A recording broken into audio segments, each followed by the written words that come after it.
তো আমরা এখন শুরু করতে যাচ্ছি ফিজিক্স 9। এটার মধ্যে টপিক আছে তেজস্ক্রিয়তা, পরমাণুর গঠন, তারপর আধুনিক পদার্থবিদ্যার মধ্যে আছে রিলেটিভিটি, তারপর তারার গঠন, অনেক টপিকস, হাইজেনবার্গের অনিশ্চয়তা, তারপরে কম্পটন ইফেক্টস। তো ওগুলো আমরা ধীরে ধীরে পড়বো। প্রথমে শুরু করতেছি তেজস্ক্রিয়তা।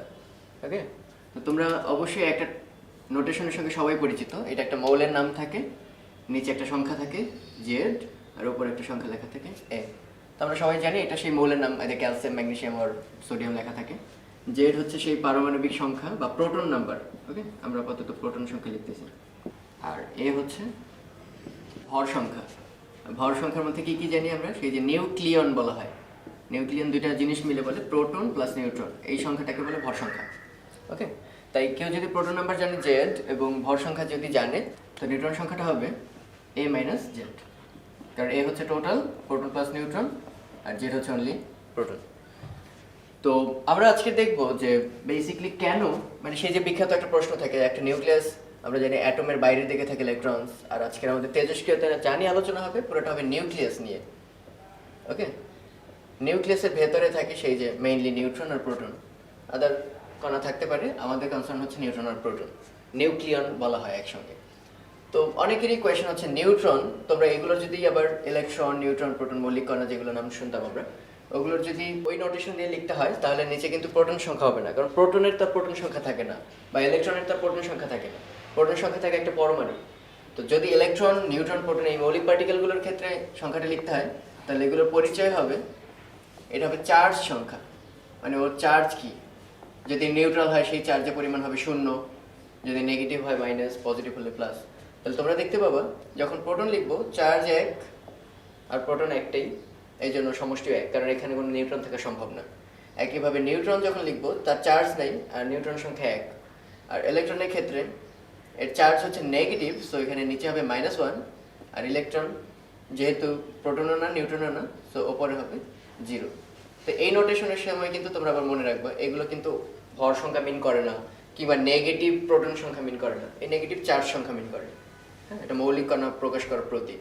তো যেটা বলতেছিলাম যে প্রোটন আমরা জানি পজিটিভলি চার্জড, তাহলে পজিটিভলি চার্জ যদি অনেকগুলো পাশাপাশি থাকে, ওকে, সাপোজ ক্যালসিয়ামে 20টা প্রোটন নিউক্লিয়াসে বসে আছে, তাহলে তারা তো অবশ্যই পরস্পরকে কুলম্বের বলে বিকর্ষণ করা শুরু করবে। 1/4 এপসিলন নট Q1 Q2/r², খুবই কমন সেন্স। তাহলে এত বিকর্ষণ সহ্য করা সত্ত্বেও তারা নিউক্লিয়াসের মধ্যে গেঁথে আছে কেন? এটা একটা খুবই বিখ্যাত কোয়েশ্চেন।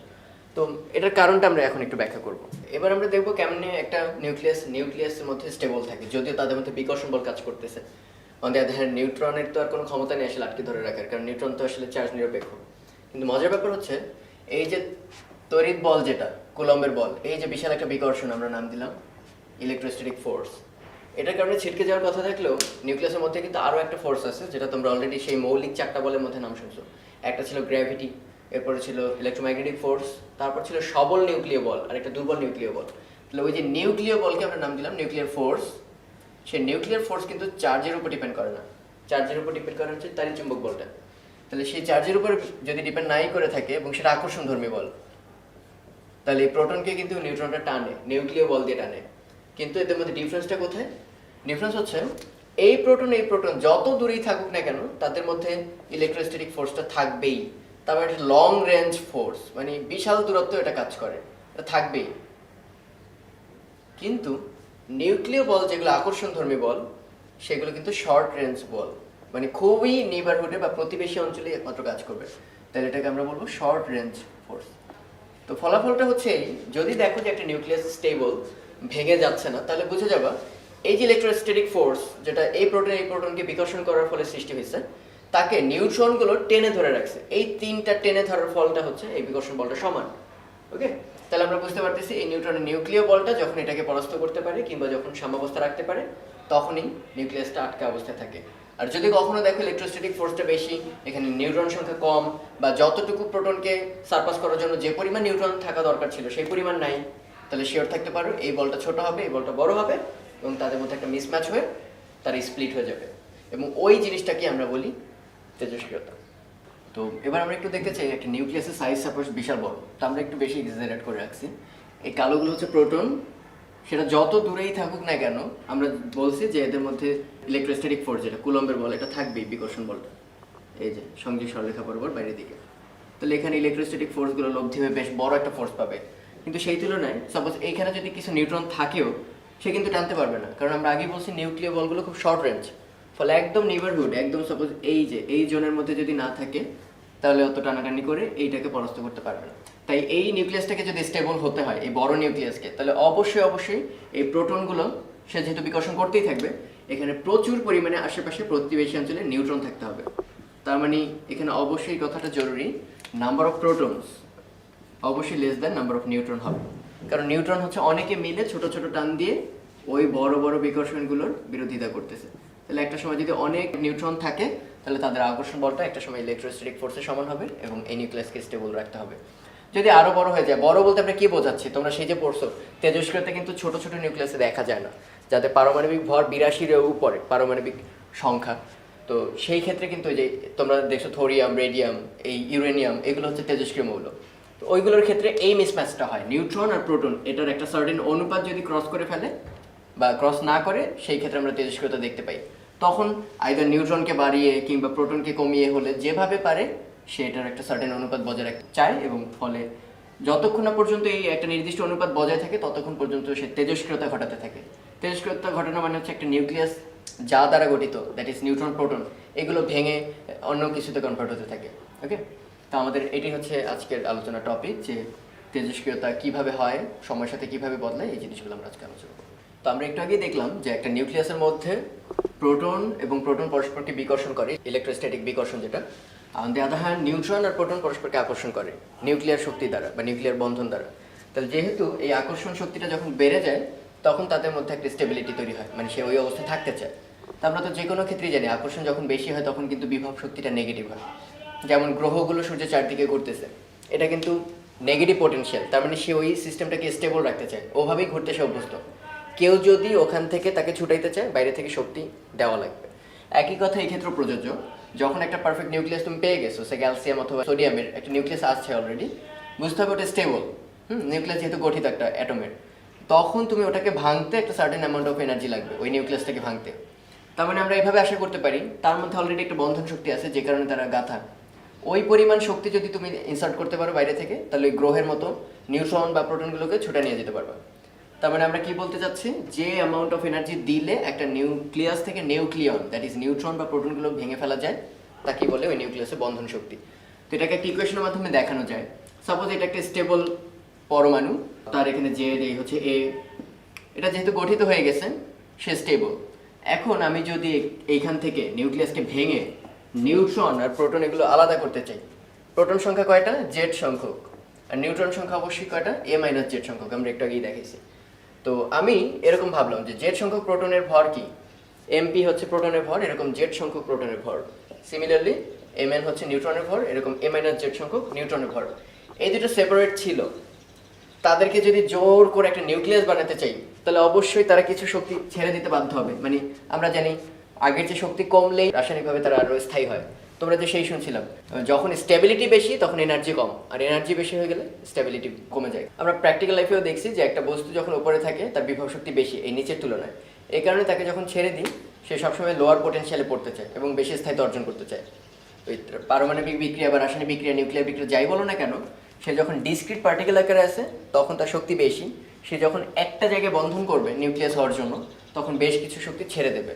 সেই ছেড়ে দেওয়া এনার্জিটার নামই হচ্ছে বাইন্ডিং এনার্জি বা বন্ধন শক্তি। উল্টাভাবে বললে অলরেডি স্টেবল একটা নিউক্লিয়াস আছে, তাকে ওই বাইন্ডিং এনার্জি পরিমাণ শক্তি বাইরে থেকে পুশ করলে সে ডিসক্রিট পার্টিকেলে ছড়ায় পড়বে, ওই শক্তিকে বিচ্ছিন্ন করে সে আর স্থায়ী থাকতে পারবে না। তো এখন আমাদের একটা মনে ধারণা হতে পারে যার বাইন্ডিং এনার্জি যত বেশি সে তত বেশি স্থায়ী, আই মিন তাকে ভাঙতে বেশি কষ্ট হয়, তার মানে সে ওই অবস্থাতেই বেশি থাকতে চায়। তো এই ধারণাটাই সামান্য একটু ভুল আছে, আমরা এখন ওই জিনিসটি একটু আলোচনা করবো। সাপোজ দেওয়া আছে এটা হচ্ছে আয়রনের বাইন্ডিং এনার্জি বা বন্ধন শক্তি 492, আর বিসমাথের বাইন্ডিং এনার্জি হচ্ছে 1640। সো আমাদের মাথায় অবশ্যই প্রশ্নটা আসবে যে তাহলে অবশ্যই কোনটা বেশি স্টেবল, 1640 যেহেতু বিসমাথকে ভাঙতে বেশি কষ্ট হবে। কিন্তু ঘটনা কিন্তু সত্যি না, কারণ দেখো বিসমাথের নিউক্লিয়ন কিন্তু 209টা total, on the other hand আয়রনকে 56টা। তাহলে আমাদের বন্ধন শক্তি কিন্তু টোটাল কত দিতে হবে তার উপর ডিপেন্ড করে না, এক একটা নিউক্লিয়ন ছোটাইতে, দ্যাট ইজ একটা প্রোটন বা নিউট্রন ছোটাইতে যে পরিমাণ শক্তি লাগে তাকে বলা হয় বাইন্ডিং এনার্জি পার নিউক্লিয়ন, প্রতি একক নিউক্লিয়ন সরাতে যে পরিমাণ বন্ধন শক্তি লাগে। তাহলে আমাদের আসলে ওইটা চেক করতে হবে ওইটা কার বেশি। তাহলে এখানে টোটাল বাইন্ডিং এনার্জি হচ্ছে 492.8, তাকে আমি 56 দিয়ে ভাগ করলে এক একটা নিউক্লিয়াস ওটাতে কি পরিমাণ শক্তি লাগে সেটা পেয়ে যাবো এবং চেক করে দেখতে পারবো এটা প্রায় 8-এর কাছে, 8.8 maybe. On the other hand এখানে 1640 তাকে আমি যদি 209 দিয়ে ভাগ করি তখন দেখতে পাবো এটা 7 পয়েন্ট সামথিং। এটা কি মিন করতেছে, এটার প্রতিটা নিউক্লিয়ন ওর চেয়ে কম দৃঢ়ভাবে আটকানো নিউক্লিয়াসের সাথে। সো একে আমি কম এনার্জি দিলে সে ছিটকে চলে যাবে, একে বেশি এনার্জি দিতে হবে। এই জন্য যদিও টোটাল এনার্জি মনে হচ্ছে এর বেশি, কিন্তু মনে রাখবো আয়রনের ক্ষেত্রে বাইন্ডিং এনার্জি ম্যাক্সিমাম। হ্যাঁ, এবার আমরা দেখবো ভর ত্রুটি বা ম্যাস এরর নামের একটা কনসেপ্ট। এটা অনেকটা এরকম, একটু আগে আমরা যেমন দেখালাম যে এক্স নামের একটা নিউক্লিয়াস গঠিত হলো এবং তাকে যদি সার্টেন অ্যামাউন্ট অফ এনার্জি দেওয়া হয় যাতে করে নিউক্লিয়নগুলো ছিটকে যায়, তখন তারা নিউট্রন এবং প্রোটনে ভেঙে যায়। তাহলে ইকুয়েশনটাকে আমরা এভাবে লিখতে পারি, এম অফ এক্স মানে এক্স নিউক্লিয়াসটার ভর, তার সঙ্গে কিছু পরিমাণ এনার্জি আছে, দিলে পরে তারা ভেঙে যায় জেড সংখ্যক প্রোটন, আর এ মাইনাস এ হচ্ছে সেই প্রোটন প্লাস নিউট্রন। সো এ থেকে জেড বিয়োগ করলে নিউট্রনের সংখ্যা, এত সংখ্যক নিউট্রন। তো মজার ব্যাপার হচ্ছে এই যে পরে যা গঠিত হয়েছে সেটা তো আগের পার্টিকেল দ্বারাই গঠিত, তার মানে জেড সংখ্যক প্রোটন এবং এ মাইনাস জেড সংখ্যক নিউট্রন মিলেই কিন্তু এই নিউক্লিয়াসটি গঠিত হয়েছে। সো আমরা এক্সপেক্ট করতে পারতাম যে জেড এম পি প্লাস এ মাইনাস জেড এম এন এর যে টোটাল ভর আর নতুন গঠিত নিউক্লিয়াসটার যে ভর সেটা সমান, কারণ এই পার্টিকেল দ্বারাই ওটা গঠিত। কিন্তু দেখতেই পাচ্ছ আসলে তাদের মধ্যে একটা এনার্জি গ্যাপ আছে। তো যখন এক্সপেরিমেন্ট করে তখন দেখা যায় আসলে এটা সত্যি না, টোটালটা এই যে ডিসক্রিট পার্টিকেল আকারে বেশি থাকে কিন্তু নিউক্লিয়াস গঠিত হওয়ার পর কিছুটা কম পাওয়া যায়। তো এখান থেকে গেস করা হয় যে আসলে কিছু পরিমাণ ভর আসলে হারিয়ে গেছে। ভর তো আসলে হারাইতে পারে না, তোমরা শুনছো। আগে আমরা জানতাম যে শক্তি এক রূপ থেকে অন্য রূপে রূপান্তরিত হয়, কিন্তু আইনস্টাইনের সেই সমীকরণের পর আসলে প্রমাণিত হয়ে গেছে যে ভর আর শক্তিও পরস্পর কনভার্টিবল। যে ভর আসলে যখন দেখবা যে মিসিং বা হারিয়ে গেছে তখন বুঝতে হবে সেটা শক্তিতে কনভার্ট হয়েছে, আলাদা কোনো সোর্স থেকে শক্তি আসতে হয়নি। তাহলে মিসিং ভর যতটুকু ওটাকে আমরা নাম দিলাম ডেল্টা এম, যে ত্রুটি হয়েছে যতটুকু ভরের সেটা সমান কত, জেড এমপি প্লাস এ মাইনাস জেড এম এন, তার মানে নিউট্রন এবং প্রোটনের টোটাল ভর মাইনাস সেই যে গঠিত হয়েছে নিউক্লিয়াসটা, সেই নিউক্লিয়াসের ভর যতটুকু মিসিং থাকবে সেটুকু হচ্ছে মিসিং ভর বা ত্রুটিপূর্ণ ভর, মানে যেটুকু ভর আমরা পাচ্ছি না সেটা দেখবা একটা ইকুইভ্যালেন্ট এনার্জিতে কনভার্ট হয়েছে। আমরা জানি সেই আইনস্টাইন সমীকরণ অনুসারে ইকুয়াল টু এমসি স্কোয়ার। তাহলে এই পরিমাণ এনার্জি তুমি ওই ভর ত্রুটির কারণে পাও। তাহলে সেই এনার্জিটা কি করে, সেই এনার্জিটাই বিখ্যাত বাইন্ডিং এনার্জি, যে নিউক্লিয়াসকে ধরে রাখে স্টেবল করার জন্য। একটা কোয়েশ্চেন আছে যে একটা হিলিয়াম নিউক্লিয়াসের ভর হচ্ছে এত ইউ, ইউ এর মিনিংটা আমি একটু পরে বলতেছি। প্রোটনের ভর হচ্ছে এত ইউ, নিউট্রনের ভর দেওয়া আছে। কোয়েশ্চেন হচ্ছে find the binding energy of helium nucleus. Helium nucleus মানে হচ্ছে দুইটা ইলেকট্রন বর্জিত, শুধু নিউক্লিয়াসটুকু আছে, যার নাম আমরা খুব পপুলারভাবে চিনি আলফা পার্টিকেল হিসেবে। তো এটা কিভাবে বের করবো তার আগে এই ভরের নতুন ইউনিটের সম্পর্কে জানি, যে তেজস্ক্রিয়তায় ভরের একটা নতুন ইউনিট হচ্ছে এক এএমইউ। এএমইউ হচ্ছে অ্যাটমিক ম্যাস ইউনিট, এটাকে অনেক সময় ইউ দিয়েও ডাকে, যেমন ওই কোয়েশ্চেন আমরা লিখেছি। এটা হচ্ছে সেই হাইড্রোজেনের ভর, সেই যে আমরা জানতাম 1.6 10⁻⁻27 কিলোগ্রাম। তো এটা কিভাবে বের করা যায় খেয়াল করে দেখো, যে বাইন্ডিং এনার্জিতে আসলে আমরা সেই যে বিখ্যাত টার্ম বাইন্ডিং এনার্জি সমান ডেল এম সি স্কোয়ার, তার মানে বাইন্ডিং এনার্জি বের করতে হলে আমাদের ভর ত্রুটি জানা লাগবে। সেই ভর ত্রুটি সমান আমরা কি জানি আবার, যে এখানে কয়টা প্রোটন আছে তাদের ভর, কয়টা নিউট্রন আছে তাদের ভর, A minus Z into M N, আর নিউক্লিয়াসটার ভর কত সেটা আমাদের জানা লাগবে। তাহলে আমাদের এখানে প্রোটন কয়টা একটু তাকিয়ে দেখো, জেড হচ্ছে 2, তো 2 ইন্টু ম্যাস অফ প্রোটন কোয়েশ্চেনে দেওয়াই আছে প্রোটনের ম্যাস কত। তারপর এখানে 4 হচ্ছে এ মাইনাস জেড হচ্ছে 4 মাইনাস 2 ইন্টু নিউট্রনের ভর কোয়েশ্চেনে দেওয়া আছে, মাইনাস হিলিয়ামের ভর সেটাও কোয়েশ্চেনে দেওয়া আছে। তাহলে এটা সলভ করে আমরা আসলে ভর ত্রুটিটা বের করতে পারবো। সেই ভর ত্রুটি যদি বের করতে পারো তাহলে এনার্জি বের করো কোয়াইট ইজি।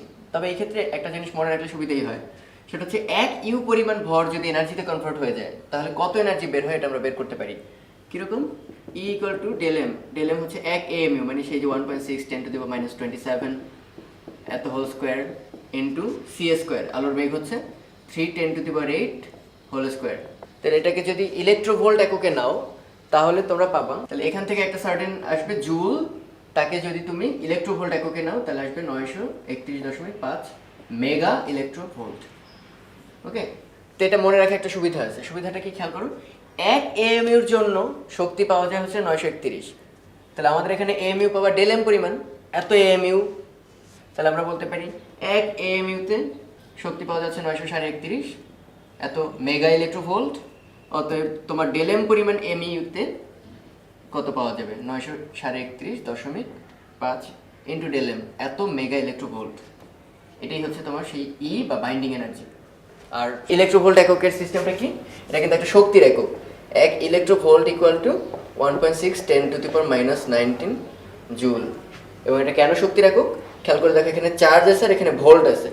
সেই যে বিখ্যাত কথা আমরা জানি W equal to V Q, তার মানে চার্জকে ভোল্ট দিয়ে গুণ করলে আসলে আমরা একটা কাজ পাই, আর কাজ তো শক্তি।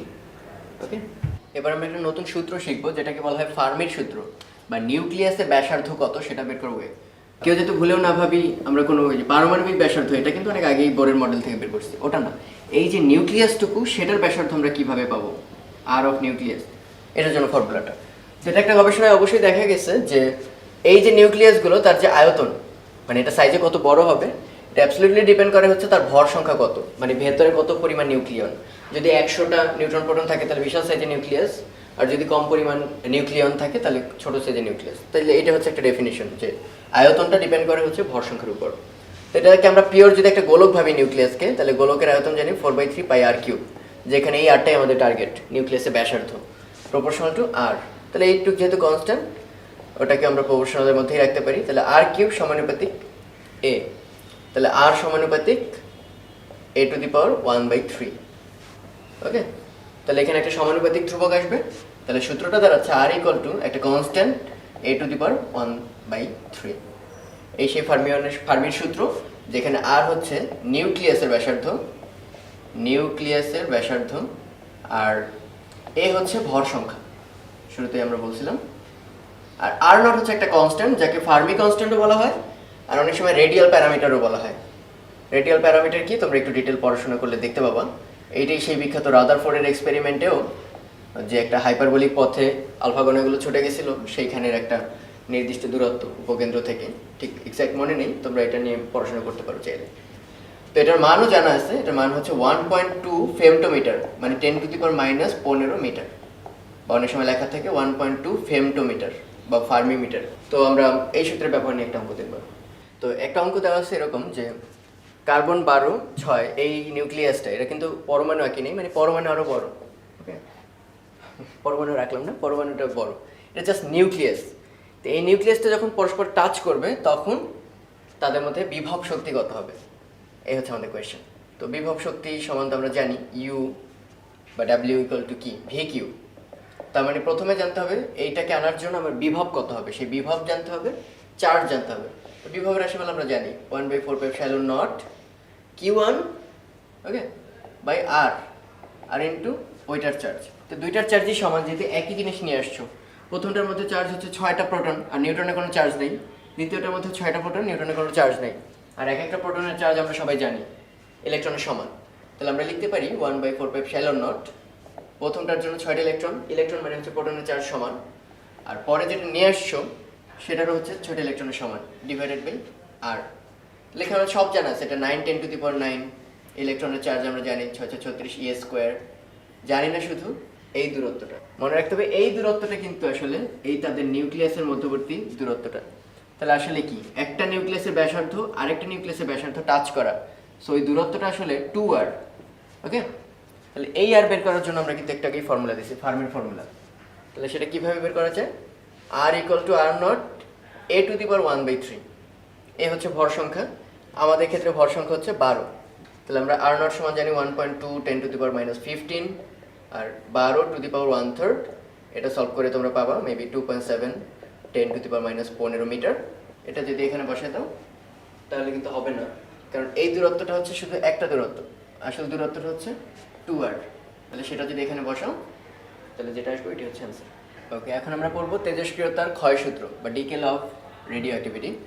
তো এটা আমাদের খুবই পপুলার একটা সূত্র, ঠিক তেজস্ক্রিয়তার জন্য না, এটা অনেক ক্ষেত্রে একই রকম সূত্র আছে ফিজিক্সে, যে ক্ষয় কত হবে সেটা ডিপেন্ড করে ওই সময় আসে কত। কথাটা নিশ্চয়ই খুব বাস্তব লাগতেছে। যে আমার বন্ধু ইকবাল একটা কথা বলতো যে একটা মানুষের যত বেশি টাকা ওই মোমেন্টে, তার ট্যাক্সের পরিমাণও কিন্তু তত বেশি, এবং খুব কমন সেন্স একজন গরিবের ট্যাক্স অনেক কম হবে, মানে কত হারে ক্ষয় হবে সেটা ডিপেন্ড করবে ওই সময় তার সম্পত্তির পরিমাণ কত। একইভাবে নিউক্লিয়াসের মধ্যে কত বেশি নিউট্রন বের হয়ে যাবে বা প্রোটন ভেঙে বের হয়ে যাবে, এটা ডিপেন্ড করবে ওই মোমেন্টে নিউক্লিয়াসের মধ্যে উপস্থিত প্রোটন বা নিউট্রন সংখ্যার সমানুপাতিক। তাহলে এখান থেকে আমরা সেই যে নিয়ে আসছিলাম সেই বিখ্যাত ফর্মুলা dN/dt ইকুয়াল টু একটা কনস্ট্যান্ট যাকে বলা হয় তেজস্ক্রিয়তার ক্ষয় ধ্রুবক।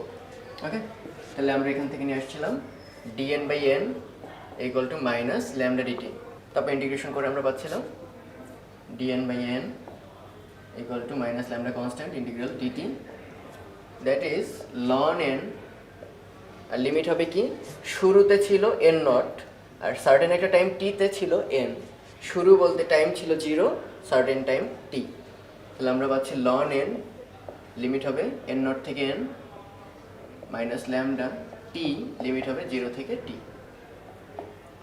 এখানে পরিচয়টা অবশ্যই খেয়াল রাখতে হবে, এটা হচ্ছে শুরুতে কতটুকু ছিল, পরে কতটুকু আছে, কতটুকু ক্ষয়প্রাপ্ত হয়েছে এটা কিন্তু কোথাও বলা নেই।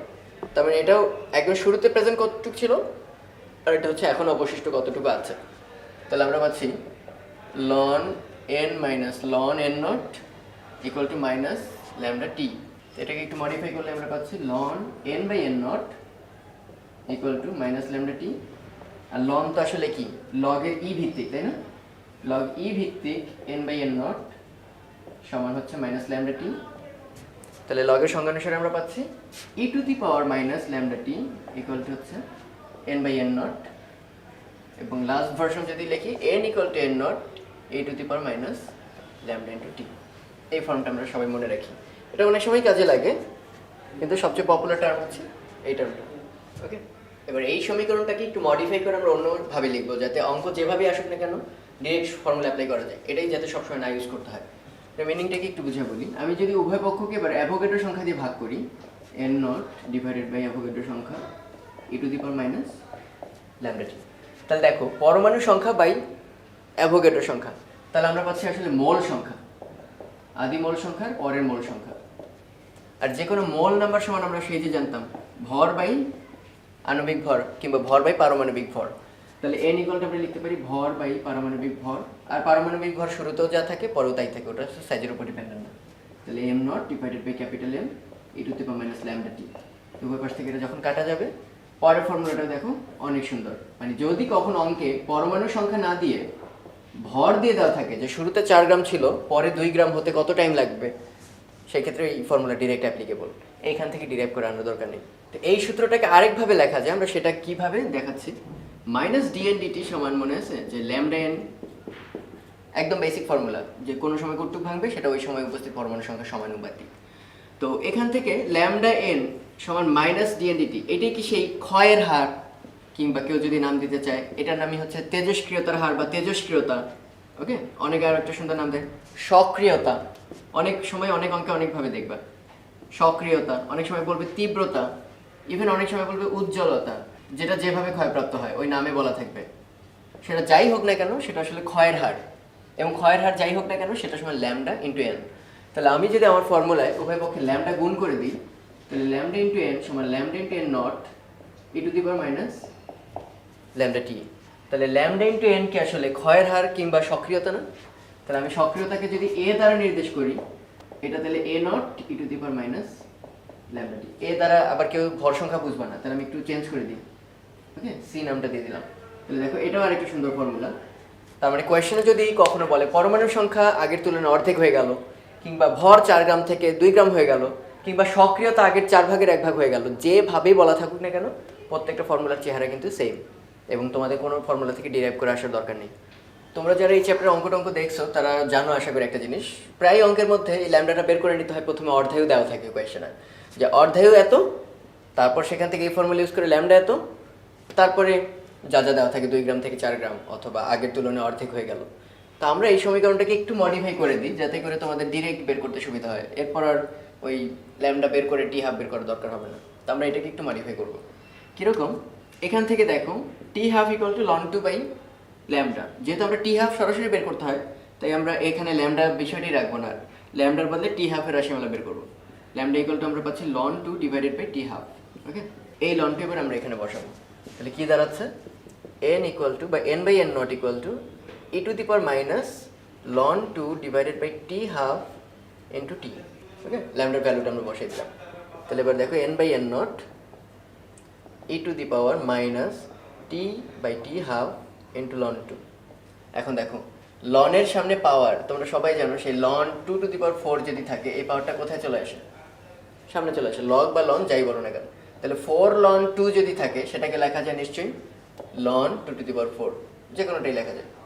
তাহলে আমার সামনে আছে দেখো ln 2 এর সামনে minus T by T half, তাহলে এটা নিশ্চয়ই 2 এর পাওয়ার, তাহলে E to the power ln 2 minus T by T half. আর E to the power ln, এটা তো আসলে অ্যান্টি অপারেটর, এটা জানোই, তাহলে আসলে থাকবে পরে 2 to the power minus T by T half. তাহলে ফর্মটা কি দাঁড়ায় একবারে লাস্টে লিখে দিই, n by n naught equal to 2 to the power minus T by T half, বা n equal to n naught 2 to the power minus T by T half.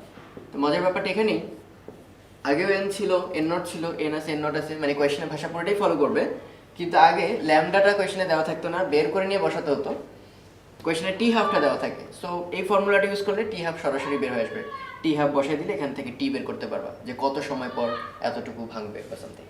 তো আগের ফর্মুলায় দেখছো যে n equal to n naught E to the power minus lambda T যদি লেখা যায় সেটা ভরের ক্ষেত্রেও লেখা যাবে, সক্রিয়তার ক্ষেত্রেও লেখা যাবে, একই কথা এই ক্ষেত্রে প্রযোজ্য। n equal to n naught 2 to the power minus T by T half থাকলে এটা m equal to m naught E to the power minus T by T half লিখতে পারবো। At the same time activation বা সক্রিয়তা যেটা সেটাও লেখা সম্ভব। ই তো না, সরি 2, এটা মাথায় রাখতে হবে কিন্তু, কারো যদি কনফিউশন লাগে অবশ্যই অ্যাভয়েড করবা, তাহলে ইউজ করবা না, মানে তবুও ভুল করে আসবে না শর্টকাট করতে গিয়ে। একটা তেজস্ক্রিয় মৌলের অর্ধায়ু দেওয়া আছে 3.8 দিন, কতদিন পর তার 1/20 অংশ অবশিষ্ট থাকবে। মাইন্ড ইট, এই শব্দটা অবশিষ্ট থাকবে, যদি বলে এত অংশ ক্ষয় হয়ে যাবে তাহলে কিন্তু কতটুকু বাকি আছে এক থেকে বিয়োগ করে বের করে নিয়ে আসতে হবে। ওকে, তো যেহেতু বলে দিছে n equal to n naught E to the power minus lambda T করলে আমাদের আবার ল্যামডা বের করতে হবে, তো আমরা লাস্ট যে ফর্মুলাটা শিখছি 2 to the power minus T by T half, এটা ইউজ করলে খুব সুন্দর। তাহলে এইটা হবে n নট ডিভাইডেড বাই 20 অবশিষ্ট আদিটার 1/20 অংশ equal to n naught 2 to the power minus T by T হাফটি হচ্ছে তোমার 3.8। তাহলে এখানে n নট কাটা, টিটা বের হয়ে আসবে। ওকে, একটা তেজস্ক্রিয় পদার্থ আছে, তার ভর হচ্ছে আদি ভর 1 গ্রাম, তো সেটা প্রতি 50 সেকেন্ড সময় 1 সেন্টিগ্রাম করে হারায়, অবশিষ্ট না। এই কোয়েশনের ভাষাটা খেয়াল করতে হবে। তাহলে ওই পদার্থের অর্ধায়ু কত? তো যেহেতু ল্যামডা নিয়ে সম্পর্ক নেই, টি হাফের সাথে রিলেশন, আমরা সরাসরি ওই ফর্মুলাটা ইউজ করতে পারি, m equal to m naught 2 to the power minus T half, মানে টি বাই টি হাফ। তাহলে m ইউজ করলাম কেন? কারণ এগুলো সব ভরে দেওয়া আছে। তাহলে আদি ভর 1 গ্রাম আমরা জানি, আর শেষ ভর কত, মানে অবশিষ্ট কত আছে 1 সেন্টিগ্রাম। এটা কিন্তু ভুলেও না, 1 সেন্টিগ্রাম ক্ষয়প্রাপ্ত হয়। ওকে, মানে 1 থেকে 0.01 বাতিল, তার মানে ওই 0.99 এত গ্রাম অবশিষ্ট আছে। এই কথাটাই আমরা বলছিলাম, এম এর পরিচয় কতটুকু অবশিষ্ট ভর। তাহলে 0.991 2 টু দি পাওয়ার মাইনাস টি দেওয়া আছে হচ্ছে 50 second divided by T half. তো এখানে আননোন কেবল টি হাফ, সলভ করে টি হাফটা আমরা নির্ণয় করে ফেলবো। ওকে, এটা একটা আকরিক, ওকে, খনিজ একটা আকরিক। এটার মধ্যে চেক করে দেখা গেল কি, যে এর মধ্যে ইউরেনিয়াম পাওয়া গেছে 238 আর লেড পাওয়া গেছে 206, এবং তাদের রেশিও দেওয়া আছে যে ইউরেনিয়ামটা বেশি, কত বেশি, লেডের তুলনায় 3 গুণ বেশি। তো আমরা অলরেডি জেনে ফেলছি যে তেজস্ক্রিয়তার কারণে কি হয়, একটা অস্থিতিশীল বস্তু বা আনস্টেবল মৌল সেটা কনভার্ট হতে থাকে স্থিতিশীলের দিকে। তাহলে আসলে পুরো আকরিকটা পুরাটাই ছিল ইউরেনিয়াম একটা সময়, এরপর ধীরে ধীরে ক্ষয়প্রাপ্ত হতে হতে লেডে কনভার্ট হচ্ছে, কারণ এগুলো তো হারাবে না, স্থায়ী পদার্থে পরিণত হয়। এই কথাটাই বলে দিচ্ছে, যতটুকু লেড আমরা পেয়েছি পুরাটাই আগে ছিল ইউরেনিয়ামে, সেখান থেকে কনভার্ট হয়ে লেড পাওয়া গেছে। তো আমরা কোয়েশনে দেওয়া আছে ইউরেনিয়ামের অর্ধায়ু, এবং জিজ্ঞেস করছে এই যে আকরিকটা, এটার বয়স কত, মানে কত বছর আগের আকরিক এটা আর কি। এটা আমরা কিভাবে ডিটারমিন করতে পারি খেয়াল করে দেখো। আমরা ধরে নিলাম এই যে দেওয়া আছে কোয়েশনে ইউরেনিয়াম আর লেডের রেশিও হচ্ছে 3। ওকে, তো লেডের পরিমাণটাকে আমরা নাম দিলাম N1। তাহলে অবশ্যই ইউরেনিয়ামের বর্তমান অ্যামাউন্ট হচ্ছে 3N1, এই তো। এটা যখন টি সময়, বর্তমান সময়। কিন্তু টি যখন 0 মোমেন্ট চলে, মানে একদম আদিতে, তখন কিন্তু ইউরেনিয়ামই ছিল পুরাটা। লেডের যে N1 পার্টটুকু সেটা কিন্তু তখন ইউরেনিয়াম ছিল। তো এখন 3N1 ইউরেনিয়াম তো আছেই, সেই সাথে আরও N1 ছিল ইউরেনিয়ামের পরিমাণ, দ্যাট ইজ 4N1 ছিল হচ্ছে আদি ইউরেনিয়ামের পরিমাণ। তাহলে আমরা আদি জানি, আমরা বর্তমান সময়টা জানি, তাহলে ফর্মুলাটা হবে n equal to n naught, আর যেহেতু হাফ লাইফের সাথে সম্পর্ক ল্যামডা না লিখলেও পারবা, 2 to the power minus T by T half. তাহলে এই n আদিটা হচ্ছে, বর্তমানটা হচ্ছে 3N1, আদি ছিল 4N1, 2 to the power minus T by T half. Okay, N1 কাটা, তাহলে 3/4 2 টু দি পাওয়ার মাইনাস কত টাইম লাগছে বয়সটাই জানতে চাইছে, সো টিটা বের করতে হবে আর টি হাফ দেওয়া আছে সেই বিখ্যাত ফর্মুলা পুরো সংখ্যাটা 4.5 10 টু দি পাওয়ার 9। এটা সলভ করলে পরে এখান থেকে টি বের হয়ে আসবে আর টিটাই হচ্ছে আকরিকটার বয়স কত। একটা তেজস্ক্রিয় পদার্থের প্রত্যেক মুহূর্তে ক্ষয়ের হার বা সক্রিয়তা দেওয়া আছে 4750 ডি পার মিন, এর অর্থ হচ্ছে ডিকে পার মিনিট, প্রতি মুহূর্তে ক্ষয়ের হার বা প্রত্যেক মিনিটে ক্ষয়ের হার, বা ইংরেজিতে আরেকটা বলে ডিসইন্টিগ্রেশন পার মিনিট, মানে ভেঙে যাওয়ার রেট। তো তার আগে আমরা একটু জেনে রাখবো, এটা পরীক্ষার সময় অনেক সময় ইম্পর্টেন্ট, তেজস্ক্রিয়তার অনেকগুলো একক আছে। 1 ডিকে পার সেকেন্ড হচ্ছে 1 বেকেরেল। হ্যাঁ, বেকেরেল এককটাকে বলা হয় প্রতি সেকেন্ডে একটা ক্ষয়কে বলা হয় 1 বেকেরেল। এটা এখন ইউজ করে না বলেই চলে, ইউজ করে মেইনলি কুরি। 1 কুরি সমান হচ্ছে 3.7 10 to the power 10 decay per second বা বেকেরেল, আর 1 রাদারফোর্ড সমান হচ্ছে 10 to the power 6 decay per second. তো ওটা আমাদের না জানলেও চলবে আপাতত। কোয়েশ্চেন করছে হচ্ছে প্রথমে ছিল সক্রিয়তা 4750 আর 5 মিনিট পরে সক্রিয়তা 2700। সো এটা দেখে ভয় পাওয়ার কোনো কারণ নেই, যেখানে তো পরমাণু সংখ্যা বলেনি, ভর বলেনি, সক্রিয়তা মানে ভেঙে যাওয়ার হার। তো আমরা তো সেই যে শিখেছিলাম যে n = n naught e to the power minus lambda by মানে ল্যামডা টি, কিংবা m = m naught e to the power minus lambda T, এটার মতো লেখা যায় সক্রিয়তা ac সমান ac naught e to the power minus lambda টি।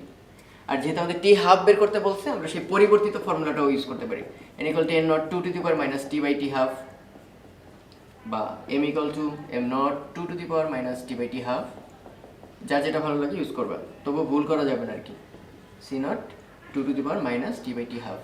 তো আমাদের দরকার হচ্ছে শেষ ইকুয়েশনটা, সক্রিয়তা দেওয়া প্রথমটার হচ্ছে মানে বর্তমানে হচ্ছে 2700, আদিতে ছিল 4750 into 2 to the power minus time লাগছে 5 minute divided by T half. একমাত্র আননোন হচ্ছে টি হাফ, সলভ করলেই টি হাফ বা অর্ধায়ুটা আমরা পেয়ে যাব।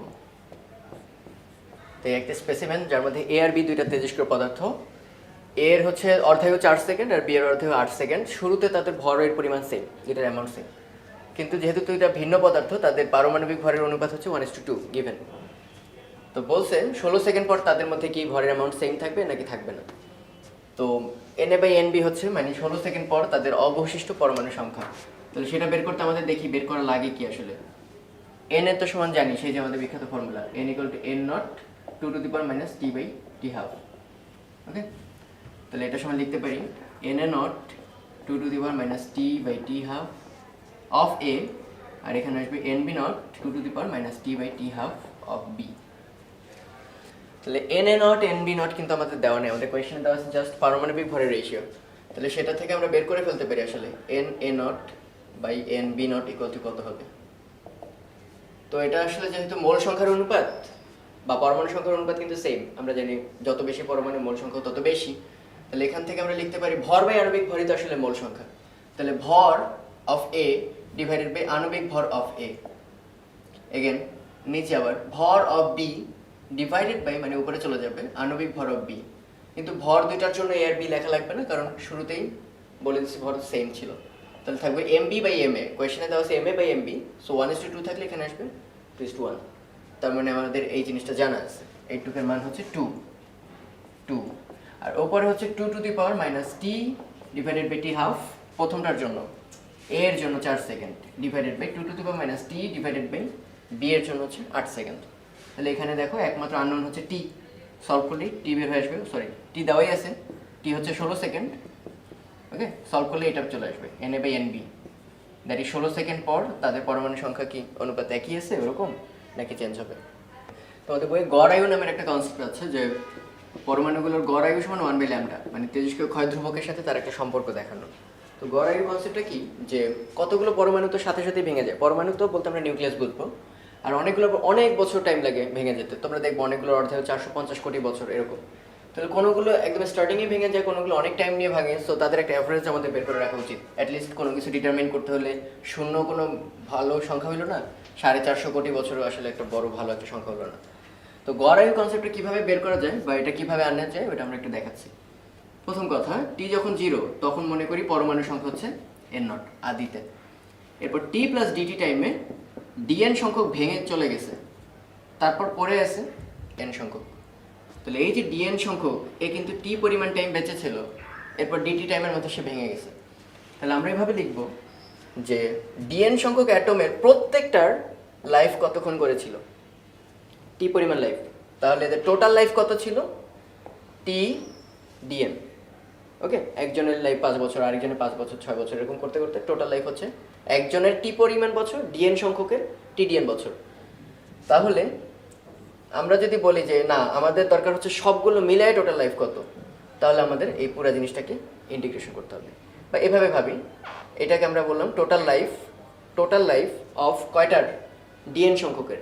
এবার আমরা ডিএন না, ওই ক্ষুদ্র পরিমাণ না, অ্যাটম যতগুলো ছিল পুরোটা ভেঙে যেতে কতক্ষণ লাগবে, তাহলে আমরা এই পুরো সময়টাকে ইন্টিগ্রেশন করলে টোটাল আয়ুটা পেয়ে যাব, যে একটা তেজস্ক্রিয় মৌলের মধ্যে যতগুলো পরমাণু আছে তাদের মোট আয়ু। ওকে, মোট আয়ু লিখে দিলাম টি টোটাল। এখন আমরা এটা একটু ক্যালকুলেশন করি। টি ডিএন, তোমাদের নিশ্চয়ই মনে আছে ডিএন ডিটি, আমরা ওই নেগেটিভ সাইনটা অ্যাভয়েড করতেছি, সমান ল্যামডা এন, তেজস্ক্রিয়তা ক্ষয় সূত্র। তাহলে ডিএন ইকুয়াল টু আমরা কি লিখতে পারি, ল্যামডা এন ডিটি। তো এখানে বসিয়ে দিলাম ল্যামডা এন ডিটি। ওকে, এটা হচ্ছে ডিএন এর বদলে সাথে একটা টি আছে। এবারে এন এর জায়গায় আমরা কি বসাতে পারি, আবার টি ল্যামডা এন এর জায়গায় আমরা সেই যে বিখ্যাত formula N naught E to the power minus lambda T DT. এবং এটা লিমিট হবে কি, টাইমের লিমিট। টাইমের লিমিট আমি তো বলেই দিছি, কোনোটার অসীম সময় লাগতে পারে আর কোনোটার কি 0 টাইম লাগতে পারে, আই মিন পুরো স্প্যান অফ লাইফ কাভার কোর্সের মধ্যে। তো এটা একটা আংশিক তোমাদের বের করতে হবে, তোমরা যেহেতু ইন্টিগ্রেশন অলরেডি করে ফেলছো, তো সেই সিস্টেমে তোমাদের পার্ট বাই পার্ট করে ইন্টিগ্রেশন করলে কি আসবে সেটা আমি এখন লিখে দিচ্ছি। তো ইন্টিগ্রেশন বাই পার্টস, ওই সিস্টেমে যদি ইন্টিগ্রেশন করো তাহলে তোমরা এরকম একটা রাশিমালা পাবা, সেখান থেকে দেখানো যাবে এটা আসবে N naught divided by lambda. Okay, এর সঙ্গে গড়াই এখন কীভাবে পাবো দেখো একটু, টি টোটাল হচ্ছে N naught divided by lambda. তার অর্থ কি, এন নট সংখ্যকের পুরো আয়ু হচ্ছে এন নট বাই ল্যামডা, অর্থাৎ প্রতিটার মানে গড়ে ঐকিক নিয়মে আয়ু হবে N naught by lambda times N naught কাটা, তার মানে 1 বাই ল্যামডা। তার মানে এক একটার আয়ুটাই নামই তো গড় আয়ু, এবং সেটাকে আমরা নাম দিয়েছি টাউ, অর্থাৎ টাউ সমান 1 বাই ল্যামডা। ওকে, P9 এর আরেকটা গুরুত্বপূর্ণ টপিক হচ্ছে থিওরি অফ রিলেটিভিটি। এটা আমাদের বেশ কিছু মানে বেসিক কনসেপ্ট আছে, সেটা হচ্ছে দৈর্ঘ্য সংকোচন, কাল দীর্ঘায়ন আর ভরের আপেক্ষিকতা। তো এই ফর্মুলাগুলো আমরা মোটামুটি সবাই জানি, যে L equal to L naught root over 1 minus V square by C square, তারপর T equal to T naught divided by root over 1 minus V square by C square, আর ম্যাথসের জন্য ছিল M equal to M naught divided by root over 1 minus V square by C square. তো এখানে একটু specify করা ভালো, যে অনেক সময় দেখবা ভি বাই সি এই টার্মটাকে বিটা দ্বারা রিপ্লেস করে, আর গামা টার্মটাকে এইভাবে লিখে লরেন্স ফ্যাক্টর। তাই একবারে এটাকে এভাবে লেখে 1 divided by root over 1 minus beta square, অনেক সময় লেখার সুবিধার জন্য এগুলো ইউজ করে। তো আমাদের মেইনলি এই চ্যাপ্টারে সমস্যা যেটা হয় এল নট কিংবা টি নট এম নট এগুলোর পরিচয় নিয়ে, মানে কোন ক্ষেত্রে আমরা এল টি এম বলবো আর কোনগুলোর ক্ষেত্রে L naught T not M naught বলবো, কারণ এগুলো উল্টে গেলে আসলে অঙ্কটা পুরোই মিসিং। তো এর জন্য আমাদের একটা খুব সহজে মনে রাখার কথা, সেটা হচ্ছে এরকম, যদি নিজেরটা নিজে মাপি, এই কথাটা দ্বারা এটা বোঝাতে যাচ্ছে যে রেফারেন্স ফ্রেম বা প্রসঙ্গ কাঠামো, ওকে, এই কথাগুলো বললে খুব কনফিউশন লাগে। তার চেয়ে বেটার নিজেরটা বলতে আমরা এখানে বুঝবো নিজের বয়স কেউ নিজে মাপলো, তাহলে সে টি নট মাপলো। ওকে, প্রপার টাইম বা সঠিক সময় যেভাবে যা আমি ডাকি না কেন, যদি বলি যে নিজেরটা নিজেই মাপছি আমরা, কোনো এভাবে বলা হলো কোনো একটা মিউন কণা নিজের বয়স নিজে মাপলো, কিংবা আমরা পৃথিবীতে বসে এই আমার হাতের পেন্সিলটা বা মার্কারটার কলমের দৈর্ঘ্য মাপলাম, এখানে দাঁড়ানো আমার সাপেক্ষে এটা স্থির, তাহলে এই দৈর্ঘ্যটা হবে এই এল নট। তাহলে এরকম কোন ক্ষেত্রে কি অনেকেই একটা ভুল জিনিস ভাবি, সেটা হচ্ছে এরকম যে একটা পৃথিবী থেকে রকেট যাত্রা শুরু করছে একটা সার্টেন বেগ নিয়ে, তাহলে এখানে কে গতিশীল এই প্রশ্নটা অবান্তর, কারণ রকেট চারিকে যদি জিজ্ঞেস করি তাহলে রকেট চারি বলবে আমি নড়তেছি না, কারণ আমার আশেপাশে যা ছিল তাই আছে, পৃথিবীটা বরং পেছন দিকে রওনা দিছে। অন দি আদার হ্যান্ড পৃথিবীতে বসে আমরা কি ভাববো, যে আমরা আমাদের মতোই আছি, আমাদের আশেপাশে গাছ বা অন্য কিছু এগুলোর কোনো নরঞ্চরণ নাই, বরং রকেটটা হচ্ছে সামনের দিকে আগে যেতেছে। সো এটা ডিপেন্ড করে যে কে গতিশীল, এটা কে মাপতেছে তার উপর। এখন কোয়েশ্চেন হচ্ছে, এই রকেটে বসে একজন যদি একটা স্কেলের দৈর্ঘ্য মাপে, তাহলে সেটা কি এল নাকি এল নট? মনে হচ্ছে রকেট তো গতিশীল, তাহলে সে কি গতিশীল অবস্থায় মাপলে আমরা জানি এল, অনেক সময় বলবে যে গতিশীল অবস্থা মাপলে এই, স্থির অবস্থা মাপলে এই। তাহলে এই গতিশীল বা স্থির এই কথাটা মিনিং কিন্তু একটু কমপ্লেক্স। সেটা হচ্ছে এরকম, ঘটনা যার সাপেক্ষে স্থির, এই ব্যাপারটা মাথায় রাখতে হবে। ঘটনা যার সাপেক্ষে স্থির, সে যেগুলো মাপবে সেগুলো সব হচ্ছে নট, এল নট কিংবা এম নট কিংবা টি নট। আর ঘটনা যার সাপেক্ষে গতিশীল সে যেগুলো মাপবে সেগুলো হচ্ছে এল, এম কিংবা টি। কথাটা আমি কি বোঝাতে চাচ্ছি খেয়াল করো। এই যে রকেট চারির কাছে এই স্কেলটা কিন্তু সারা জীবন একই জায়গায়, মানে তার কাছে ঘটনাটা কিন্তু স্থির। যদিও রকেটটা কিন্তু পৃথিবী থেকে গতিশীল, কিন্তু মেইন ঘটনাটা কি, স্কেল মাপা বা দৈর্ঘ্য, সেই দৈর্ঘ্য বা স্কেলটা কিন্তু তার সাপেক্ষে স্থির। ফলে সে যেটাই মাপবে সেটাই হচ্ছে এল নট। ওকে, সাপোজ 3 মিনিট ধরে মাপলো, তাহলে এই ঘটনাটা তার সাপেক্ষে স্থির, কারণ ওই স্কেলটা বা একটা মাছি উঠতেছে এখানে বসে, এই ওড়ার ঘটনাটা তার থেকে দূরে সরে যাচ্ছে না, সে যেখানে আছে ওইখানেই। বাট এই পৃথিবী থেকে যদি দেখি, স্কেলটা প্রথমে এইখানে, রকেটটা তারপর একটু সামনে, তারপর আর একটু সামনে, তার মানে এই স্কেল মাপার ঘটনাটা পৃথিবী থেকে কেউ দেখলে তার কাছে গতিশীল, এই স্কেল ব্যাপারটাই গতিশীল। তাহলে সে যদি কিছু মাপে পৃথিবীতে বসে, তাহলে সে কিন্তু গতিশীল অবস্থায় মাপলো, কারণ তার সাপেক্ষে ওই স্কেলটা গতিশীল। সো সে যদি স্কেলটা দৈর্ঘ্য মাপে সে হবে এল, সে যদি ওই লোকটার বয়স মাপে সেটা হবে টি, সে যদি ওই লোকটার ভর মাপে সেটা হবে M. On the other hand ওই লোকটা যদি নিজের ভর নিজে মাপে এম নট, নিজের বয়স নিজে মাপে টি নট, ওই স্কেলটার দৈর্ঘ্য সে যদি মাপে এল নট। একই কথা প্রযোজ্য। এবার পৃথিবীবাসী যদি নিজের বয়স নিজে মাপে, সে 3 মিনিট ধরে ভাত খাচ্ছে সেই সময়টা মাপে, কিংবা তার নিজের ওজন যদি সে নিজে মাপে, সব হবে নট। ওই একই জিনিসকে যদি ও দেখে, তাহলে সে দেখবে পৃথিবীবাসী প্রথমে এখানে, তারপর পৃথিবীটা এখানে, তারপর পৃথিবীটা আরও পেছাচ্ছে। সো মাইন্ড ইট, আমরা যদি সহজে বলতে চাই, কেউ যদি নিজেরটা নিজেই মাপে তাহলে সব নট হবে, আর পোদ্দারি করতে গিয়ে যদি সে অন্যেরটা মাপতে যায় তাহলে সব হবে এল, এম এবং টি। ওকে, এই চ্যাপ্টারে এই জিনিসগুলো যতটা ইম্পর্টেন্স দিয়ে আমরা দেখি, কিন্তু অনেকটা অবহেলিত একটা টপিক হচ্ছে লরেঞ্জ রূপান্তরটা। ওকে, লরেঞ্জ রূপান্তরটা কী ছিল? এই একটা ফ্রেম, ফ্রেম বলতে গাছ কিংবা প্ল্যাটফর্ম, ট্রেনের বা রেল লাইন, যা মন চায় কি, এটা একটা সাপোজ গাছ। যখনই আমরা ফ্রেম বলবো ওটা বুঝতে কষ্ট হলে মনে রাখবো যেখান থেকে মাপতেছি কোনো কিছু। তাহলে এটা একটা গাছ আর এটা সাপোজ একটা রকেট। ওকে, সেই ফ্রেমটাকে ধরলাম আমরা।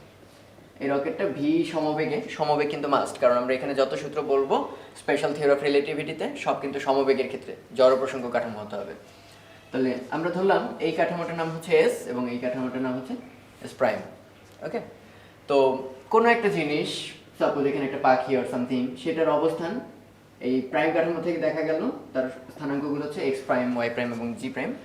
আর এস কাঠামো থেকে কি দেখবো সেই ব্যাপারে আমাদের ফর্মুলাগুলো হচ্ছে এমন, যে এটা তো জানোই যে বরাবর গতিশীল, এক্স অক্ষ বরাবর গতিশীল, চেঞ্জগুলো শুধু ওই অক্ষ বরাবরই হবে। তাহলে কি দাঁড়ায়, বিষয়টা দাঁড়ায় এরকম, যে এস কাঠামো থেকে দেখলে হবে এক্স প্রাইম তো ছিলই plus V T prime. Okay, কিন্তু এটা ছিল গ্যালিলিও রূপান্তর। আর on the other hand Lorentz বাড়তি একটা টার্ম নিয়ে আসছে 1 minus V square by C square. এটাকে আরেকটু সুন্দর করে লেখা যায়, এক্স হবে gamma into X prime plus BT prime, Y হবে ওয়াই প্রাইম, কারণ ওই অক্ষ বরাবর তার গতিশীলতা নেই, ফলে ওই মাত্রাগুলোর কোনো চেঞ্জ হবে না। জি হবে জি প্রাইম, ফলে এই তিনটা সিমিলার। একটু কমপ্লেক্স দেখা হচ্ছে টাইমের ব্যাপারটা। কোন একটা ঘটনা যদি দেখে সে টি প্রাইম এই টাইমের মধ্যে ঘটছে, এই টাইম ব্যবধানে ঘটছে, তাহলে এই ফ্রেম থেকে দেখবে টি হবে T prime plus vx prime divided by c square divided by root over 1 minus v square by c square. ওকে, এই সূত্রগুলো আমরা দেখছি s প্রাইম জানে, তাহলে s কাঠামো থেকে কেমন হবে। একই কথা উল্টা ক্ষেত্রেও প্রযোজ্য, যে আমার এইখানে যদি স্থানাঙ্কগুলো হয় x y g, তাহলে x prime y prime g prime এগুলো কি হবে, একই কথা। এ তখন নিজেকে স্থির ভাববে এবং এই কাঠামোটা তখন মাইনাস ভি বেগে বিপরীত দিকে যাত্রা শুরু করবে। সো এই ক্ষেত্রে যত প্লাস ভিটি আছে সব জায়গায় মাইনাস হয়ে যাবে। সো আমরা আশা করি একটা পারলে বাকিটা বুঝবো আর কি। ওকে, তো এটাকে একটু সুন্দর করে লেখে যে টি ইকুয়াল টু গামা, গামা হচ্ছে লরেন্স ফ্যাক্টর। ওভাবে না মনে থাকলে বোঝার দরকার নেই, বাট মানে এই ফর্মে দেখতে একটু কমপ্লেক্স দেখে সূত্রগুলো, এইভাবে লিখলে একটু সুন্দর দেখে। ওকে, তো আমরা এখন লরেন্স ফ্যাক্টর দিয়েও কিছু অঙ্ক করবো, কারণ লরেন্স দিয়ে আসলে আমাদের অঙ্ক করা হয় না বলেই চলে। তো আজকে আমরা কয়েকটা এক্সাম্পল দেখবো, তারপর সেই ট্রেডিশনালগুলো দৈর্ঘ্য সংকোচন, কাল দীর্ঘায়ন আর ভরের আপেক্ষিকতা, এই তিনটার অঙ্কগুলো তো অবশ্যই দেখবো। ওকে, লরেন্সের একটা সুন্দর এক্সাম্পল হচ্ছে এমন, সাপোজ এটা একটা কাঠামো, হতে পারে একটা গাছ। তো ওই গাছের সামনে দাঁড়িয়ে একটা লোক দেখলো কি দুইটা বোমা, যারা 5 কিলোমিটার দূরে অবস্থিত, বেশ দূরে। তো এই 5 কিলোমিটার দূরে অবস্থিত বোমাটার একটা ফাটলো, তার কিছুক্ষণ পর দ্বিতীয়টা ফাটলো। সেই কিছুক্ষণটা কত, দুইটা বোমা 5 মাইক্রোসেকেন্ড ব্যবধানে ফাটলো, মানে প্রথমটা ফাটার 5 মাইক্রোসেকেন্ড পর দ্বিতীয়টা ফাটলো। অন দি আদার হ্যান্ড আরেকটা কাঠামো, সাপোজ এটা একটা রকেট হতে পারে আর সামথিং, খুব দ্রুত ডান দিকে যাচ্ছে ভি ভেলোসিটি নিয়ে। তো সে দেখলো কি এই দুইটা বোমা একই সঙ্গে ফুটছে সাইমালটেনিয়াসলি। তো কোয়েশ্চেন হচ্ছে ভি কত, কত বেগ নিয়ে ছুটতেছে তাহলে দ্বিতীয় কাঠামোটা কিংবা রকেটটা। তো এটার জন্য লরেঞ্জের খুব সিম্পল, এটাকে কাঠামো ধরলাম আমি এস, এটাকে ধরলাম এস প্রাইম। তাহলে এস কাঠামোতে যা যা মাপি তাকে আমরা নাম দিই কি মনে আছে, টি নাম দিই, এক্স নাম দিই। On the other hand S prime কাঠামোতে যা মাপি টি প্রাইম, এক্স প্রাইম, আর দুইজনের আপেক্ষিক বেগ হচ্ছে ভি। তো আমরা তো জানি সেই টি প্রাইম হবে T minus V x by C square divided by root over 1 minus V square by C square. লরেঞ্জের রূপান্তর থেকে তোমরা এটা বের করতে পারবে। তো এই হচ্ছে দ্বিতীয় কাঠামো থেকে ওই বোমা দুটা ফাটার সময়ের ব্যবধান। এটা হচ্ছে প্রথম কাঠামো থেকে দেখা সময়ের ব্যবধান, আর এক্স হচ্ছে প্রথম কাঠামোতে তার স্থানের দিক থেকে কত দূরে অবস্থিত। ওকে, তাহলে আমরা ইজিলি এটা সলভ করতে পারি। প্রথম কথা খেয়াল করো, এটা হচ্ছে দ্বিতীয় কাঠামো থেকে দেখা, মানে রকেট থেকে দেখা দুইটা বোমা ফাটার সময়ের পার্থক্য, এবং আমি দেখলাম একই সঙ্গে ফুটেছে। তার অর্থ হচ্ছে আসলে কোনো সময়ের ব্যবধান নেই, এটা হবে 0। দুইটা একই সময় ফুটছে মানে গ্যাপটা হচ্ছে 0। কিন্তু এখানে কিন্তু গ্যাপ 0 না, প্রথম কাঠামোতে দেখা হয়েছে 5 মাইক্রোসেকেন্ড গ্যাপে এটা ফুটছে। সো এটা হচ্ছে 5 মাইক্রোসেকেন্ড মাইনাস ভি হচ্ছে তাদের আপেক্ষিক বেগ, এটা আমাদের নির্ণয় হবে। এক্স প্রথম কাঠামোতে বোমা দুইটার স্পেসে পার্থক্য কত, মানে কত স্থান দূরত্ব অবস্থিত, 5 কিলোমিটার। তাহলে into 5 kilometre divided by C square divided by root over 1 minus V square by C square. তাহলে একটু ক্যালকুলেট করলেই, পক্ষান্তর করলে চলে আসবে ভি ইন্টু 5 কিলোমিটার মানে 10 to the power 3 divided by C square equal to 5 microsecond, that is 10 to the power minus 6। এটা solve করলে এখান থেকে আমরা ভি বের করে ফেলতে পারবো ইজি। লরেঞ্জের আরেকটা সিম্পল ম্যাথ, সাপোজ এস একটা কাঠামো, যথারীতি ভাবো একটা গাছ, এস প্রাইম আরেকটা কাঠামো, ধরে নেবে এটা একটা রকেট। তো এইখানে দেখা গেছে কোনো লোক খেয়াল করলো একই জায়গায় দুইটা ঘটনা ঘটছে, একই জায়গায়, তার মানে তাদের এক্সটা কিন্তু সেম, মানে তাদের স্থানের গ্যাপ 0, পার্থক্য নেই কোনো, একই পয়েন্টে। কিন্তু এক সময় ঘটে নেই, ঘটছে কি প্রথমটা ঘটার 1 মাইক্রোসেকেন্ড পর আরেকটা ঘটছে। হতে পারে দুইটা বোমা একই জায়গায় ফাটছে তার কাছে, কিন্তু একটা ফোটার 1 মাইক্রোসেকেন্ড পর আরেকটা ফাটছে। একই সময় রকেটটা চলে যাইতেছিল ভি বেগে সামনের দিকে। ওকে, সে দেখলো না ঘটনা দুইটা 1 মাইক্রোসেকেন্ড ব্যবধানে ঘটে নেই, ঘটছে 2 মাইক্রোসেকেন্ড ব্যবধানে। কিন্তু তার কাছে কি ঘটনা দুইটা এক জায়গায় ঘটবে? আই মিন এ যেমন দেখছে এক জায়গায় ঘটছে ডিফারেন্ট একটা টাইম গ্যাপে, এর ক্ষেত্রে অন্য টাইম গ্যাপে ঘটছে এবং ঘটনা দুইটা একই জায়গায় ঘটবে কিনা। সো আসলে আমাদের বের করতে হবে ওর কাছে এক্স 0 ছিল, এর কাছে এক্স কি হবে। ওকে, দেওয়া আছে ওর কাছে টাইম হচ্ছে টি, এর কাছে টাইমের গ্যাপ হচ্ছে টি প্রাইম। সো আমরা তো ফর্মুলা জানি লরেঞ্জের রূপান্তর থেকে, T prime equal to T minus V X divided by C square divided by root over 1 minus V square by C square. তাহলে খেয়াল করে দেখো কোয়েশ্চেন এটাই বলা আছে, এক্সটা হচ্ছে কত গ্যাপে প্রথম কাঠামোর কাছে ঘটনা দুটো ঘটছিল, কত গ্যাপে, একই জায়গায়, সো কোনো গ্যাপ ছিল না, সো এটা হবে 0। তাহলে পরে থাকবে হচ্ছে T prime equal to T divided by 1 minus V square by C square. এখানে টি প্রাইমও জানা আছে আমাদের, টিও জানা আছে। টি জানা আছে কত, 1 মাইক্রোসেকেন্ড, মানে প্রথম কাঠামোতে ঘটনাটা কত গ্যাপে ঘটছে, so 10 to the power minus 6 divided by 1 minus V square by C square. আর টি প্রাইম দেওয়া আছে সেকেন্ড কাঠামোতে ওই ঘটনা কত সেকেন্ড গ্যাপে আমরা দেখতে পেয়েছি, so 2 10 to the power minus 6। তাহলে এটা সলভ করলে আমরা ভি এর মানটা পাবো, এখানে সলভ করে আমরা ভিটা বের করতে পারবো।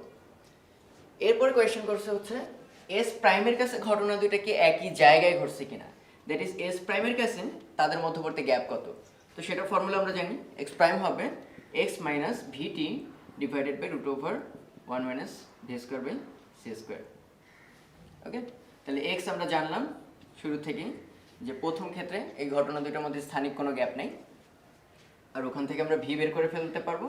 So minus VT divided by root over 1 minus V square by C square solve করলেই এই গ্যাপটা আমরা বের করে ফেলতে পারবো। সো এটা যেহেতু 0 আসবে না, বোঝা যাচ্ছে ওর কাছে কিন্তু ওই ঘটনা দুইটা একই জায়গায় মনে হবে না, মনে হবে দুইটা ভিন্ন জায়গায় ঘটছে। এটা হচ্ছে আপেক্ষিক বেগের একটা সুন্দর রূপান্তর। সেটা হচ্ছে সাপোজ এটা হচ্ছে গাছের কাঠামোটা আর এটা হচ্ছে একটা বাস কিংবা রকেট।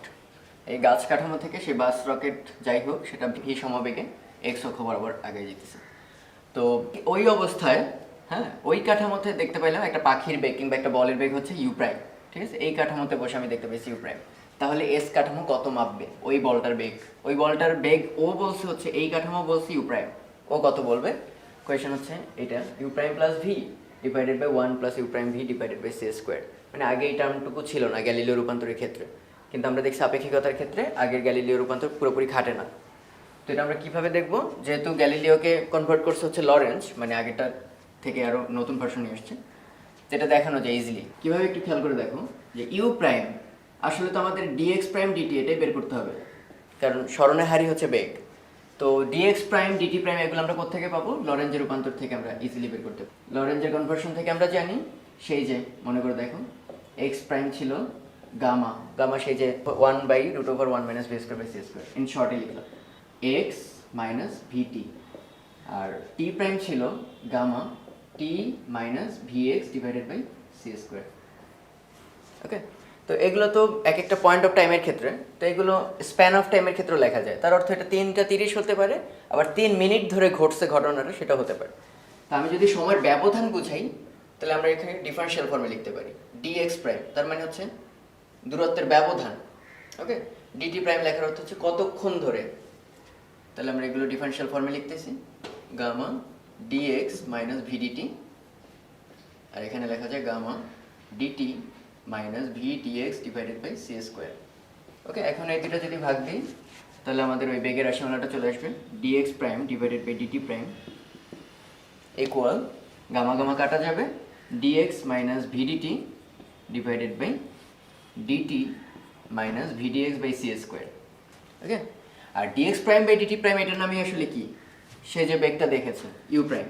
তাহলে আমরা একটু পক্ষান্তর করে লিখতে পারি কি U prime into DT minus VDX by c² equal DX minus VDT. Okay, তো আমাদের তো অ্যান্সারে লাগবে হচ্ছে ইউ, তার মানে ইউ তো আমরা জানি ডিএক্স ডিটি, তো এইটাকে এক ফর্মে নিয়ে আসতে হবে আমাদের। ডিএক্স কমন যদি নেই তাহলে ডিএক্স কমন নিলে এখানে পড়ে থাকে 1, আর ওই পাশ থেকে চলে আসবে V U prime divided by c² common equal, এখানে যদি ডিটি কমন নেই ডান বাম পাশে নিয়ে তাহলে এখানে থাকবে ভি প্লাস এখানে ডিটির কারণে ইউ প্রাইম। সো আমাদের আসলে চলে আসছে এই পাশে ডিএক্স ওই পাশে DT. So DX by DT হবে U prime plus V divided by 1 plus you prime V divided by c²। তাকে দেখো U prime plus V divided by 1 plus you prime V divided by c²। আর DX DT এটাকে আমরা you নামে ডাকি। তো এটি হচ্ছে আপেক্ষিক বেগের নতুন রাশিমালা, যেটা আগে গ্যালিলিও সরাসরি যোগ করে দিতে পারতো। যে একটা ট্রেনের উপর দিয়ে তুমি যদি ট্রেনটা যাচ্ছে, সাপোজ গ্যালিলিওর ক্ষেত্রে কী ছিল, এই একটা ট্রেন, ওকে, ট্রেনের উপরে একটা বল নিয়ে আমি দাঁড়ায় আছি। তো এখন ট্রেনটা যাচ্ছে 30 মিটার পার সেকেন্ড বেগে, আর উপরে বলটা ছুঁড়ে মারলাম 20 মিটার পার সেকেন্ড বেগে। তো একে তো ট্রেনের বেগ আছে, তার উপর আবার বলের আরেকটা বেগ দিছি। মানে আমি যদি বলের বেগ না দিয়ে সিম্পলি ধরেই রাখতাম তাহলেই বাইরে কেউ দেখতো কি ট্রেনের সাথে সাথে বলটা সেকেন্ডে 30 মিটার করে আগে যেতেছে। তার উপর যদি আবার 20 মিটার বাড়তি বেগ দিই তাহলে বাইরের কেউ দেখতো আসলে 30 + 20 50।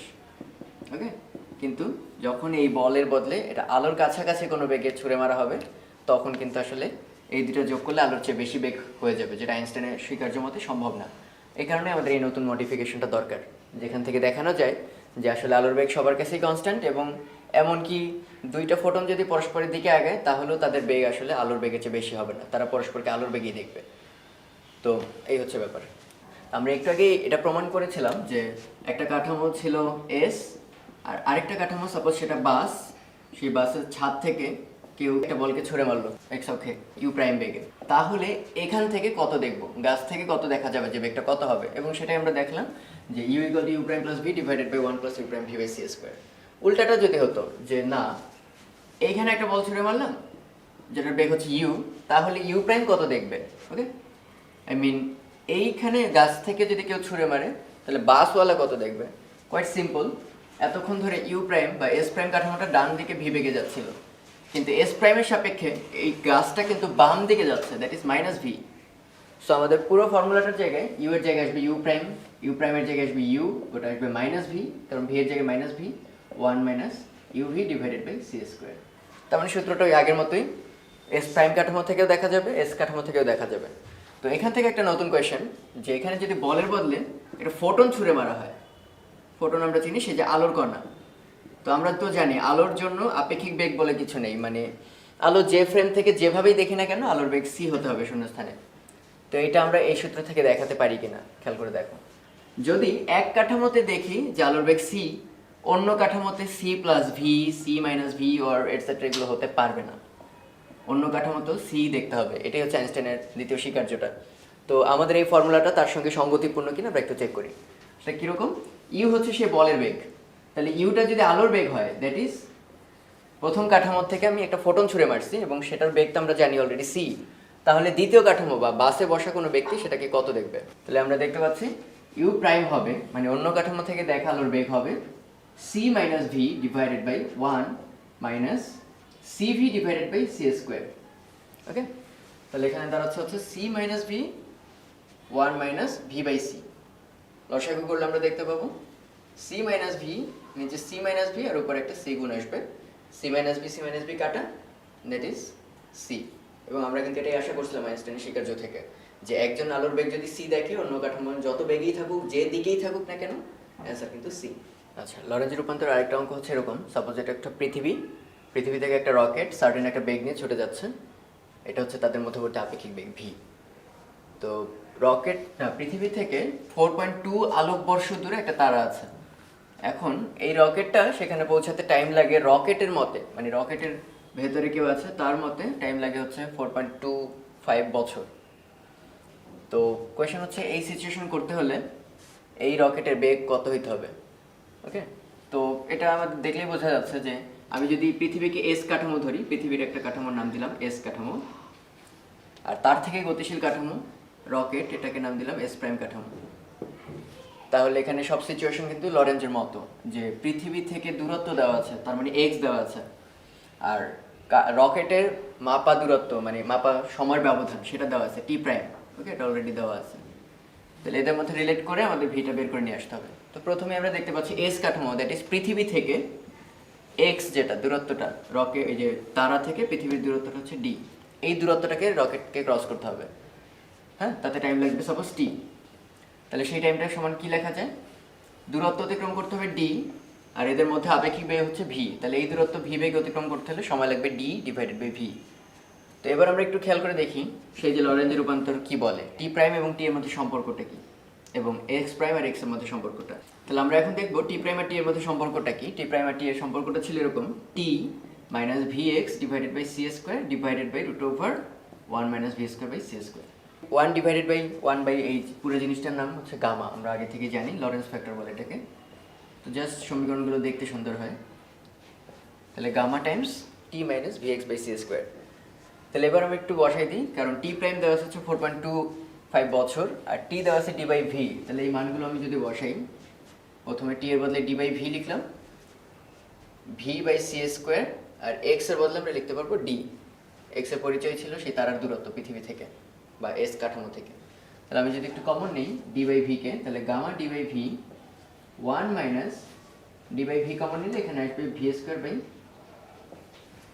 C square. V square by C square কিন্তু আমাদের আবার চেনা, বিটা দিয়ে রিপ্লেস করবো। ওকে, ভি বাই সিকে আমরা বিটা বলি। তাহলে আলটিমেটলি আমরা পাচ্ছি 1 minus V square by C square. একটু খেয়াল করে দেখো, রুট ওভার এটার মান যদি হয় গামা, তাহলে 1 minus V square by C square equal to 1 by gamma, that is 1 minus V square by C স্কোয়ারকে লেখা যায় 1 বাই গামা স্কোয়ার। তাহলে আমরা এখানে এটা বসালে 1 by gamma square into gamma d divided by v, কাটাকাটি করলে d divided by gamma v. এই পর্যন্ত আমরা আনলাম d divided by gamma times v. তো এবার একটু খেয়াল করি, টি প্রাইমের মান কিন্তু আমরা জানি 4.25 বছর, এটা বছর এককই রাখলাম। আর ওদিকে d divided by gamma v. তো এখান থেকে একটু খেয়াল করে দেখো এবার, এক আলোক বর্ষ এককটা কি আসলে? 1 লাইট ইয়ার যদি দূরত্ব হতো, এর অর্থ হচ্ছে আলোর বেগ নিয়ে তো আলো যাবে, সে 1 বছরে কতটুকু যায়? 1 লাইট ইয়ার সমান আসলে আলোর বেগ ইন্টু 1 বছর। আচ্ছা, আপেক্ষিক বেগ রিলেটেড আরও একটা ম্যাথ এটা, যে পৃথিবী থেকে 0.9 সি ভেলোসিটি নিয়ে একটা রকেট এগিয়ে যাচ্ছে সামনের দিকে। কিছুক্ষণ পর রকেট থেকে আরেকটা ছোট পার্ট 0.9 সি বেগে ছুঁড়ে মারা হলো। ওকে, রকেট থেকে আরেকটা পোর্শন ছুঁড়ে মারছে সাপোজ। তো পৃথিবীতে দাঁড়ানো কেউ এইটার বেগ কত দেখবে? যদি নর্মালভাবে চিন্তা করি তাহলে 0.9 সি প্লাস 0.9 সি, গ্যালিলিও যেভাবে বলছিল যে একটা ট্রেনের উপর আরেকটা বল ছুঁড়ে মারলে দুইটা অ্যাড হয়ে যাবে, তাহলে সেই ক্ষেত্রে কিন্তু হয়ে যাচ্ছে 1.8c, দ্যাট ইজ আলোর বেগ ছাড়া যাবে, সেটা তো আবার পোস্টুলেট অনুসারে সম্ভব না। তো আমরা সেই যে এটাকে কাঠামো ধরলাম এস কাঠামো, এটাকে ধরলাম এস প্রাইম কাঠামো, তাহলে একটু আগে যে আমরা ফর্মুলাটা শিখছিলাম সেটা ডিরেক্ট অ্যাপ্লাই করা যাবে। এখান থেকে বেগ যদি ইউ প্রাইম দেখি তাহলে 1 plus you prime V divided by C square. তাহলে পৃথিবীবাসী দেখবে ইউ, সেটা কত হয় আমরা চেক করে দেখি। ইউ প্রাইম হচ্ছে 0.9c, ভি মানে তাদের মধ্যে আপেক্ষিক বেগ সেটাও 0.9c divided by 1 plus 0.9c into 0.9c divided by C square. Solve করলেই দেখবে এটা কিন্তু আর আলোর বেগে ছাড়ায় না, 0.994c।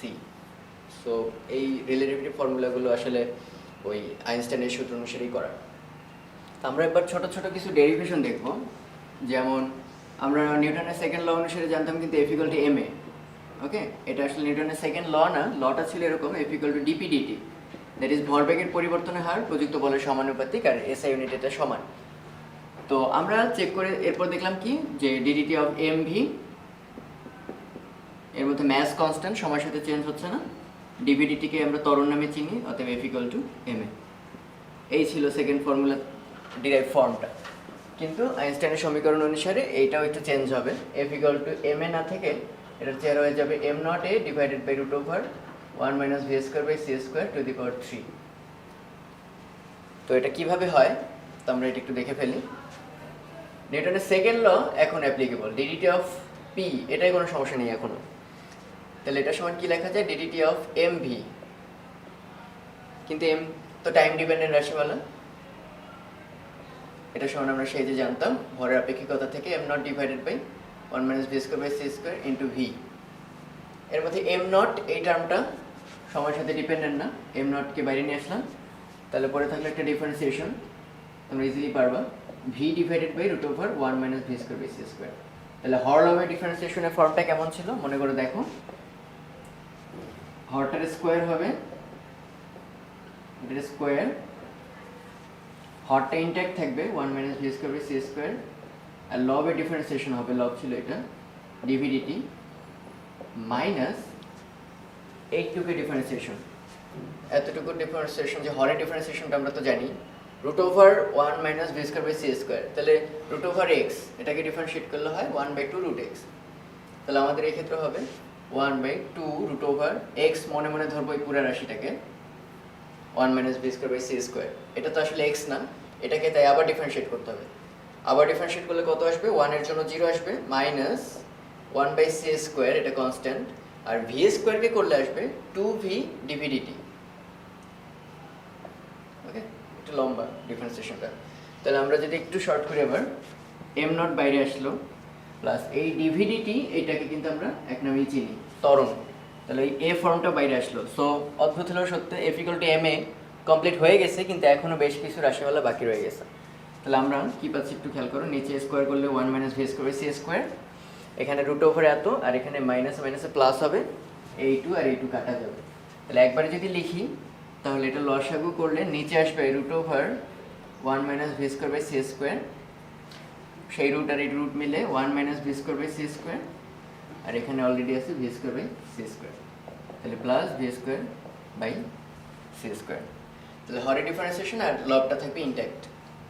তাহলে এখান থেকে আমরা কি পাই, এম নট এটা তো থাকলোই, ডিভিডিটি এফটাকে আমরা অলরেডি ত্বরণ নামে চিনি এম নট এ, এবার নিচে যেতে স্কোয়ার করা, তাহলে 1 minus V square by C square, আর এই যে এটা যদি লসাগু করি তাহলে নিচে আসবে root over 1 minus V square by C square, সেই রুট রুট মিলে হয়ে যাবে 1 minus V square by C square, এই মাইনাস মাইনাস মিলে হবে প্লাস, আর এই ভি আর বাইরের ভি মিলে হবে ভি স্কোয়ার, আর নিচে আছে C square. So V square C square কাটা, তাহলে পরে থাকলে আমরা এখানে যা বলেছিলাম M not a divided by root over 1 minus V square by C square to the power 3। কারণ কি, এটা স্কোয়ার মানে হচ্ছে দুইবার রুট আছে, এখানে আরেকটা রুট, সো তিনটা রুট, তাহলে এটার মানে আসলে গামা কিউব, শর্টে লেখে gamma cube m not a.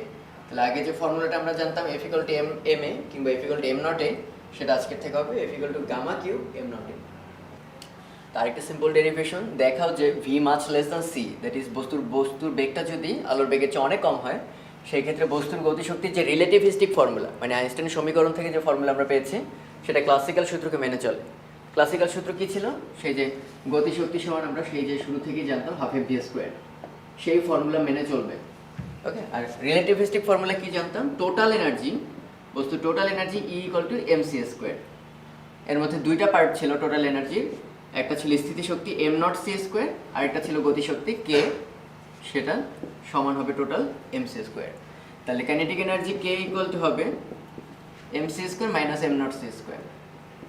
এর মধ্যে এম সমান আমরা অলরেডি সেই আইনস্টাইনের ভরের আপেক্ষিকতা থেকে জানি 1 minus V square by C square minus M nought C square. Okay, তাহলে এম নট সি স্কোয়ার যদি আমরা কমন নিই তাহলে থাকবে 1 divided by root over 1 minus V square by C square minus 1। এটাকে আমরা যদি একটু দ্বিপদীতে ভাঙাই তাহলে দাঁড়াবে কি, খেয়াল করুন, এম নট সি স্কোয়ার, এটাকে লেখা যায় 1 minus V square by C square to the power minus half minus 1।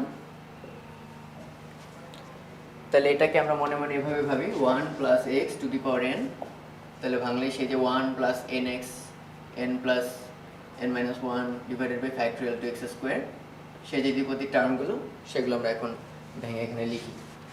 তাহলে কাইনেটিক এনার্জি হবে এম নট সি স্কোয়ার, এখানে খেয়াল করো 1 প্লাস এক্স, সেই এক্সটা কিন্তু মনে মনে minus V square by C square, আর টু দি পাওয়ার এন সেটা হচ্ছে আমাদের মাইনাস হাফ। তাহলে ফার্স্ট টার্ম হবে 1 প্লাস এন হচ্ছে মাইনাস হাফ, এক্স হচ্ছে minus V square by C square.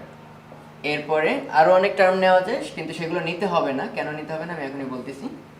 নিতে হবে না এই জন্য, এর পরের টার্মেই খেয়াল করে দেখো এখানে একটা এক্স স্কোয়ার আছে, তার মানে আমাদের এখানে আসবে V square by C square, যেটা এক্স এর স্কোয়ার, তার মানে V to the power 4 divided by C to the power 4। তাহলে এখানে বলাই আছে V much less than C, তার মানে ভি বাই সি এই টার্মটা একের চেয়ে অনেক ছোট। তাহলে একের চেয়ে অনেক ছোট একটা সংখ্যা, সাপোজ 1 বাই 1000, এটাকে যদি টু দি পাওয়ার 4 করো তাহলে আসলে কি দাঁড়াচ্ছে 1 বাই 1000, এরপর শূন্যের সংখ্যা বাড়তেছে 4টা। ব্যাপারটা বুঝে দেখো, তাহলে এটা কিন্তু শূন্যের সংখ্যা প্রায় 12টা হয়ে যাচ্ছে। তার অর্থ কি, মানে এটা প্রায় শূন্যের খুব কাছাকাছি চলে যাচ্ছে। তার মানে এর পরের টার্মগুলো আসলে আমাদের আর ভ্যালিড টার্ম থাকবে না, প্রায় শূন্য। এরকম কোন শর্তের জন্য? সেটা যখন ভি বা বেগটা আলোর বেগের চেয়ে অনেক কম, তখনই একমাত্র এই টার্মগুলোকে আমরা উপেক্ষা করতে পারবো। তাহলে এই টার্মগুলো আমাদের আর লেখার দরকার নেই। তাহলে এই 1 আর লাস্টের 1টা কাটা যাবে, মাইনাস মাইনাসে প্লাস হবে, তাহলে পরে থাকবে M nought C square into minus মাইনাসে plus half V square by C square. তাহলে সি স্কোয়ার কাটা, এবং অ্যান্সারটা খেয়াল করে আমাদের সবার পরিচিত হাফ এম ভি স্কোয়ার, যেটা আমাদের ক্লাসিক্যাল মেকানিক্সে একই কথাই বলে। তাহলে আমরা দেখতে পাচ্ছি রিলেটিভিটি আসলে ডিফারেন্ট কিছু না। এটা যদি আলোর বেগে খুব কাছাকাছি হয় তাহলে একটু নতুন ফর্মুলা, কিন্তু আলোর চেয়ে কম, অনেক কম প্র্যাকটিক্যাল বস্তু যেগুলো, সেগুলোর ক্ষেত্রে কিন্তু ক্লাসিক্যাল বা নিউটনের সূত্রগুলো অনেক ভালোভাবে অ্যাপ্লিকেবল। তো আরেকটা ডেরিভেশন হচ্ছে দেখাতে হবে ই স্কোয়ার সমান P square C square plus M not square C to the power 4, যেখানে পি এর পরিচয় হচ্ছে ভরবেগ, E for total energy, M nought হচ্ছে নিশ্চল ভর বা রেস ম্যাস, সি আলোর বেগ। তো ই ইকুয়াল টু আমরা অলরেডি জানি m C square, that is আমরা চাইলে লিখতে পারি m equal to over m not divided by root over 1 minus V square by C square and c square. তাহলে ই স্কোয়ার সমান পাচ্ছি, উভয় পক্ষে স্কোয়ার করি, m not square C to the power 4 divided by 1 minus V square by C square. ওদিকে p c, p সমান আমরা জানি এম ভি, পি হচ্ছে ভরবেগ, এম হচ্ছে M not divided by root over 1 minus V square by C square V C. Okay, তাহলে এখান থেকে আমরা পাচ্ছি পি স্কোয়ার সি স্কোয়ার মানে হোল স্কোয়ার ইকুয়াল টু আসবে M not square C square V square divided by 1 minus V square by C square. তো এখন আমি যদি ই স্কোয়ার থেকে পি স্কোয়ার সি স্কোয়ার বিয়োগ করি, that is E square minus P square C square equal M not square C to the power 4 divided by 1 minus V square by C square minus M not square C square V square 1 minus V square by C square. তাহলে আমি যদি M not square C to the power 4 এটা common নিই, তাহলে প্রথমটার জন্য থাকবে 1 minus V square by C square minus দ্বিতীয়টার ক্ষেত্রে এম নট স্কোয়ার কাটা যাবে, C to the power 4 that is থাকবে V square by C square divided by 1 minus V square by C square. লসাগু করলেই 1 minus V square by C square, উপরে আসবে 1 minus V square by C square. So কাটাকাটি গিয়ে পরে থাকবে হচ্ছে m nought square c to the power 4, that is a square minus b square c স্কোয়ার ইকুয়াল টু হবে m nought square c to the power 4। তো এটা একটা স্পেশাল কেস দেখানো যায়, সেটা হচ্ছে এই, আমরা যদি ফোটনের নিশ্চল ম্যাস 0, এটা বাই ডিফল্ট, তাই যদি হয় তাহলে আমরা এখানে লিখতে পারি a square equal two p square c square plus 0, that is pc সমান e, দ্যাট ইজ p সমান e বাই c। এটা একটা চমৎকার বিষয় যে ফোটনের নিশ্চল অবস্থায় কোনো ভর থাকে না, কিন্তু তার কিন্তু একটা নির্দিষ্ট ভরবেগ আছে, আর এনার্জিটা ডিপেন্ড করে তার ফ্রিকোয়েন্সির উপর। সেই যে প্ল্যাঙ্কের সমীকরণ থেকে আমরা জানি E সমান হচ্ছে h নিউ বা hf। আর একটা ডেরিভেশন হচ্ছে দেখাতে হবে ডিই ডিটি মানে এনার্জি পরিবর্তনের হার সমান fv, এটা রিলেটিভিস্টিক ক্ষেত্রেও প্রযোজ্য। এর মিনিংটা কি? ডিই ডিটি কিন্তু আমরা এই ফর্মে না ছিল পাওয়ার বা ক্ষমতার রাশিমালা হিসেবে কিন্তু আমরা চিনতাম যে পাওয়ার ইকুয়াল টু কি জানি w by T, w equal to fs, সেই fs by T, s by T কে আবার লেখা যায় সমবেগ বা গড় বেগ fv, আর পাওয়ার তো আসলে কি joule per second, that is d e d t. So এটা ক্লাসিক্যাল ক্ষেত্রে আমরা অনেক আগে থেকেই জানতাম যে ডিই ডিটি হবে f ইন্টু ভি। মজার ব্যাপার হচ্ছে রিলেটিভিটির ক্ষেত্রে এটা প্রযোজ্য হবে। কীরকম? রিলেটিভিটির ক্ষেত্রে আমরা একটু আগেই শিখলাম e স্কোয়ার সমান p square c square plus m nought square c to the power 4। উভয় পক্ষে ডিফারেন্সিয়েট করি সময় রেসপেক্টে, তাহলে 2e DE DT equal to, তো এটা যেহেতু কনস্ট্যান্ট টাইমের সাথে চেঞ্জ হয় না, তো এটার জন্য তো ডিফারেন্সিয়েট করলে 0 পাবো, আর এর জন্য আসবে c স্কোয়ার সামনে থাকবে, p স্কোয়ারকে করলে আসবে 2p ডিপি ডিটি, আর বাকি কনস্ট্যান্ট টার্মটার জন্য আসবে 0। সো 2 কাটা যাচ্ছে, তাহলে আমরা পাচ্ছি ডিই ডিটি যেটা আমাদের বের করতে হবে equals p c square divided by e DP DT. Okay, তো আমাদের এখন p আর e এই রেশিওটা বের করতে হবে। তো এটা আমরা ইজিলি বের করতে পারি। p ইকুয়াল টু আমরা জানি mv, m সমান আবার আমরা জানি m naught divided by root over 1 minus v square by c square into v। ওদিক থেকে e সমান আমরা জানি mc স্কোয়ার, m সমান আবার জানি m naught divided by root over 1 minus v square by c square into c square. তাহলে এখান থেকে p ডিভাইডেড বাই e যদি করি আমরা, তাহলে m নট থেকে এই টার্মটুকু কিন্তু উভয় এখানেই আছে, সো এটা বাদ। তাহলে ওখানে থাকবে পরে v divided by c square. তাহলে আমরা ওখান থেকে পাচ্ছি ডিই ডিটি সমান হচ্ছে p by e into c square. p by e সমান আমরা পাচ্ছি হচ্ছে v by c square into c square into d p d t. তাহলে c স্কোয়ার কাটা, পরে থাকলো v ইন্টু ডিপি ডিটি। এখন কারো কি মনে আছে নিউটনের দ্বিতীয় সূত্র কি বলে? নিউটনের সেকেন্ড ল ছিল বাহ্যিক বল সমান ভরবেগের পরিবর্তনের হার, ডিপি ডিটি সমান f। তাহলে আমরা যদি সেকেন্ড ল মেনে নিই তাহলে f into V equal two সেই ডিই ডিটি, যেটা ক্লাসিক্যাল ক্ষেত্রে আমরা জানতাম ক্ষমতা বা শক্তি পরিবর্তনের হারটাই হচ্ছে ফোর্স ইন্টু ভেলোসিটি। আচ্ছা, টাইম ডাইলেশনের একটা অঙ্ক হচ্ছে এরকম, সাপোজ এটা হচ্ছে একটা বাস যেটা ভি বেগে সামনে যাচ্ছে একটা গাছ থেকে কিংবা একটা স্থির একটা প্ল্যাটফর্ম থেকে, রেল লাইন। তো ওইখানে বসে তুমি একটা এক্সপেরিমেন্ট চালাইতেছো যে 1 মিটার উচ্চতা থেকে একটা বস্তুকে ছেড়ে দিলাম, ওকে? সেটা পড়তে তোমার কাছে একটা টাইম লাগবে। কোয়েশ্চেন হচ্ছে যে লোকটা বাসে আছে 25 মিটার পার সেকেন্ড বেগে সামনে যাচ্ছে, সে ওই টাইমটাকে কত দেখবে। তো আমি কত দেখবো সেটাকে বের করি, এবং পুরো ঘটনাটা যেহেতু আমার সাপেক্ষে স্থির, এই ঘটনাটা আমার এখানেই পড়তেছে, এটা কিন্তু একটু পর সামনে পড়বে না, একটু পর আরও সামনে পড়বে না, বাট ওর ক্ষেত্রে কিন্তু ঘটনাটা গতিশীল অবস্থায় দেখা, কারণ ও এখন দেখবে এইখানে, একটু পর দেখবে এটা আরও পেছিয়ে যাচ্ছে, কারণ সে যেহেতু 25 করে আগাচ্ছে, সে নিজেরা ভাবে স্থির, ভাবে এ 25 করে পিছিয়ে যাচ্ছে পার সেকেন্ডে। সো এ যদি ওরটা মাপে, মানে একজন যখন আরেকজনেরটা মাপতে যাবে সেগুলো হবে টি এম এল, আর যখন নিজেই নিজেরটা মাপবে তখন T not M nought L nought, এটা আমরা শুরুতেই বলে দিছি। সো সে যেটা মাপবে এটা হচ্ছে টি নট, ওকে? তাহলে টি নট আমাদের কীভাবে বের করবো? সেই যে ফর্মুলা এইচ ইকুয়াল টু কি হাফ জিটি স্কোয়ার, যেহেতু আদিবেগ শূন্য ছেড়ে দেওয়া বস্তু। তাহলে এখানে উচ্চতা দেওয়া আছে 1 মিটার সমান হাফ ইন্টু 9.8, এখান থেকে যে টাইমটা পাবো এটার নামই হচ্ছে টি নট। তাহলে সলভ করে আমরা টি নটটা বের করে ফেলতে পারবো, 2 ডিভাইডেড বাই 9.8 এর রুট। তাহলে শুরুর কাঠামোতে যেটা আছে সে টি নট বের করলো। এখন আমাদের কোয়েশ্চেন হচ্ছে টি বের করবে কীভাবে? তো আমরা ফর্মুলা জানি টি সমান T not divided by 1 minus V square by C square. তাহলে এটা বসালে বুঝতে পারতেছি ক্যালকুলেটরে অনেক ছোট আসবে, তারপরে তোমরা ট্রাই করে দেখবা। তো টি নটের ভ্যালুটা আমরা একটু আগেই পাইছি রুট ওভার 2 বাই 9.8, সাথে এরকম যখন অনেক ক্ষুদ্র মানগুলা, যেমন এখানে 25 আর এখানে আলোর বেগ, তো তখন দ্বিপদীর আশ্রয় নেওয়া ভালো, ওকে? আর ক্যালকুলেটর মান আসলে সেখান থেকেই করো। তাহলে আমরা দ্বিপদীতে ভাঙলে পাচ্ছি √2/9.8 1 মাইনাস মানে 1 plus x to the power N, এই ফর্মুলা যদি ভাঙি তাহলে 1 প্লাস এন এক্স এরপর ব্লা ব্লা, তাহলে আমাদের আসবে 1 প্লাস এন হচ্ছে মাইনাস হাফ, এক্স হচ্ছে minus V square by C square. এরপরের টার্মগুলো আমরা না নিলেও চলবে এই জন্যই যে এই 25 মিটার পার সেকেন্ড বেগটা আলোর চেয়ে অনেক ছোট, তাই বাড়তি টার্মগুলো আমরা বাদ দিয়ে দিতে পারি। তাহলে √2/9.8 1 plus half minus minus plus V হচ্ছে সেই 25 স্কোয়ার আর হচ্ছে 3×10⁸ স্কোয়ার। ওকে, এটা সলভ করলে যা পাবা খুব ক্ষুদ্র একটা চেঞ্জ আসবে, যে আগেটা যা পাইছে এটা প্রায় কাছাকাছি, কিন্তু এগুলো বড় হবে যখন এই বেগটা আলোর খুব কাছাকাছি যাবে। পৃথিবী আর এই হচ্ছে মঙ্গল গ্রহ। তো একটা রকেট যখন মঙ্গল গ্রহের পাশ থেকে যাচ্ছে অনেক ভেলোসিটি নিয়ে 0.5 সি আলোর বেগের 50% বেগ নিয়ে, তো যখন যাচ্ছে ওই সময় মঙ্গল গ্রহ থেকে একটা সিগন্যাল, ওখানে মনে করো একটা স্পেস স্টেশন আছে, ওখান থেকে একটা সিগন্যাল পাঠানো হচ্ছে পৃথিবীতে যে রকেট ছেড়ে এখন তোমাদের পৃথিবীতে ল্যান্ড করবে বা আসতে যাচ্ছে। তো এই সিগন্যালটা তো আর ইনস্ট্যান্টেনিয়াসলি আসতে পারে না, যেহেতু এটা আসতে একটা টাইম লাগে আলোর। তো সেটা আসছে 1125 সেকেন্ড পরে পৃথিবীতে আমরা জানতে পারলাম যে একটা সিগন্যাল আসছে, ওই রকেটটা আসতেছে। কোয়েশ্চেন হচ্ছে, তো পৃথিবীর থেকে আমি এখন তো বলবো যে কিছুক্ষণ পর রকেট আসবে, আসার পর সেই কোয়েশ্চেনটা হচ্ছে পৃথিবীবাসী কত বলবে যে রকেট কতক্ষণ পর ফিরছে।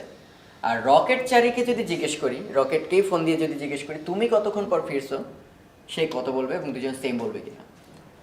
তো আমরা একটু খেয়াল করে দেখি যে এই সিগন্যালটা আসতে টাইম লাগছে হচ্ছে 1125 সেকেন্ড।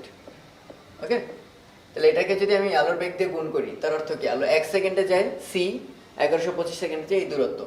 তার মানে আমরা আসলে পেয়ে গেছি পৃথিবী থেকে মঙ্গল আসলে কত দূরে অবস্থিত। ওকে, তাহলে এই দূরত্বটাই আসলে তাকে ক্রস করতে হবে। তাহলে আমরা জানি ডি ইকুয়াল টু ভিটি, এই ভিটাই হচ্ছে রকেটের বেগ, এই রকেটের বেগটি 0.5 সি। ওকে, আর এই ডিস্টেন্সটাই হচ্ছে 11.25 ইন্টু সি। তার মানে এই যে টাইমটা আমরা এখান থেকে বের করলাম, এই টাইমটাই হচ্ছে পৃথিবীবাসীর কাছে রকেটটা আসতে কত টাইম লাগবে। কিন্তু পৃথিবীর কাছে রকেট কিন্তু প্রথমে এইখানে, তারপর এইখানে, তারপর এইখানে। সো কোনো একটা ঘটনা সে মাপতেছে যে গতিশীল অবস্থায়, কিন্তু আমি যদি জিজ্ঞেস করি রকেট চারি কাছেই ওর কত সময় লাগছে, ও কিন্তু নিজের সাপেক্ষে স্থির। ও শুরুতেও যা যেখানে দেখছে চেয়ারটা 3 সেকেন্ড পরেও তাই দেখবে, 3 বছর পরেও তাই দেখবে। সো রকেট চারি যখন নিজেরটা মাপবে যে আমার আসতে কতক্ষণ লাগছে, সেটার নাম কিন্তু টি নট। তাই বি নাম্বার প্রশ্ন উত্তর হচ্ছে টি নট। আর আমরা মাত্র যেটা বের করলাম এটা হচ্ছে পৃথিবী থেকে রকেটেরটা মাপছি যে আসতে তার কত টাইম লাগলো। সো টি নট এবং টি এর মধ্যে relation quite simple, t equal to t not divided by √1 minus V square by C square. এখান থেকে টি নটটা সলভ করলেই হবে। একটু আগের ধাপ থেকে আমরা টিটা পেয়ে যাব, তার সঙ্গে √1 minus V square by C square গুণ করে দিলেই টি নটটা পাওয়া যাবে। পৃথিবী থেকে 0.6 সি ভেলোসিটি নিয়ে একটা রকেট চলে যাচ্ছে। তো এদের মধ্যে যখন গ্যাপ 5 × 10⁸ কিলোমিটার হইলো, ওই মোমেন্টে পৃথিবী থেকে একটা লাইট সিগন্যাল আমি ছেড়ে দিলাম যেটা রকেটে পৌঁছানোর জন্য। আবার বলতেছি পৃথিবী থেকে 0.6 সি ভেলোসিটি নিয়ে একটা রকেট যাচ্ছে। তো যাচ্ছে তাদের গ্যাপ বাড়তেছে, গ্যাপ বাড়তে যখন 5 × 10⁸ কিলোমিটার, তখন আমি একটা সিগন্যাল মারলাম। কোয়েশ্চেন হচ্ছে এই সিগন্যালটা কখন রকেটে পৌঁছাবে। এই কথাটা তো দুইজন বলবে, রকেট চারি বলবে যে আমার কাছে এতক্ষণ পর পৌঁছেছে, আমি বলবো আমি এতক্ষণ পরে দেখতে পাইলাম যে রকেট চারি কাছে পৌঁছেছে। সো আমরা দেখি এটা কীভাবে সলভ করবো। প্রথমত ধরলাম এটা ডিস্টেন্সটা হচ্ছে ডি। এখন একটু খেয়াল করো, আমি এটাও ধরে নিলাম পৃথিবীর হিসাবে, মানে পৃথিবীর অবস্থিত কোনো লোকের হিসাবে এই সিগন্যালটা T1 টাইম পরে গিয়ে রকেটের কাছে পৌঁছেছে। তাহলে T1 টাইম পর নিশ্চয়ই রকেটটা এখানে নাই। খেয়াল করে দেখো, সাপোজ রকেটটা এখন এইখানে, কারণ রকেটটা চলতেছিল অনেক বেগ নিয়ে, T1 টাইম পর সেইখানে। তাহলে T1 টাইমে নিশ্চয়ই আলোটাকে আসলে এই গ্যাপটুকু অতিক্রম করতে হয়েছে টোটালি, এতটুকু না কিন্তু, এতটুকু ইনিশিয়াল গ্যাপ। ওকে, তারপর রকেটও সামনে যাচ্ছে, সিগন্যালও যাচ্ছে, যেতে এই ডিস্টেন্সটার নাম দিলাম D1, মানে আলো কতটুকু পৌঁছেলো রকেট পর্যন্ত যেতে।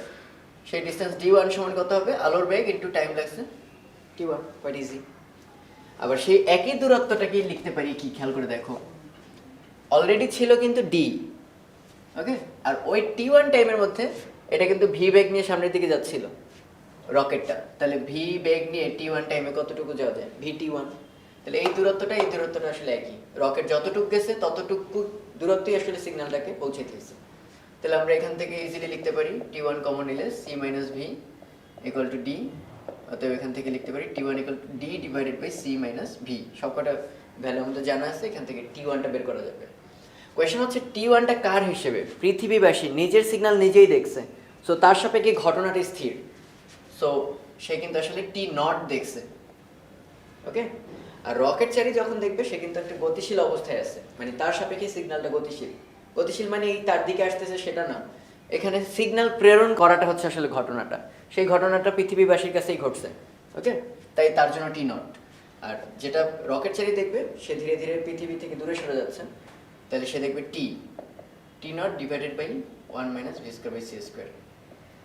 ওকে, ভেলোসিটি দেওয়া আছে, T0 আমরা একটু আগেই জানলাম, তাহলে এখান থেকে রকেট চারি গেছে কত মনে হবে এটা বের করা যাবে। তো এবার আলোচনা ফটো তড়িৎক্রিয়া নিয়ে। তো এই চ্যাপ্টারের ফর্মুলাগুলো কোয়াইট ইজি, যে দেওয়া আছে একটা জিনিসের, একটা ধাতু, সাপোজ সিজিএম ধাতু বা এটসেট্রা, এখানে একটা আলো পরে এসে, আলো আসার সাথে সাথে একটা শক্তি নিয়ে এসে, আমরা জানি আলোর শক্তি হচ্ছে E=hf। ওকে, তারপরে এখানে যে ধাতুর মধ্যে এই যে মেটালিক বন্ধনে যে ইলেকট্রনগুলো থাকে সেই ইলেকট্রনগুলোকে সে ছুটায় ফেলে, ছুটানোর পর সে একটা গতিশক্তিও দান করে। তো সেটা কীরকম? ইলেকট্রন যেহেতু একটা বন্ধনে আবদ্ধ থাকে, সেই বন্ধন শক্তির নাম দিলাম ফাইনওয়ার্ক, যেটাকে বলা হয় কার্যাপেক্ষক বা ওয়ার্ক ফাংশন। আর এরপর যে গতিশক্তি দেয় সেটাকে নাম দিলাম কে।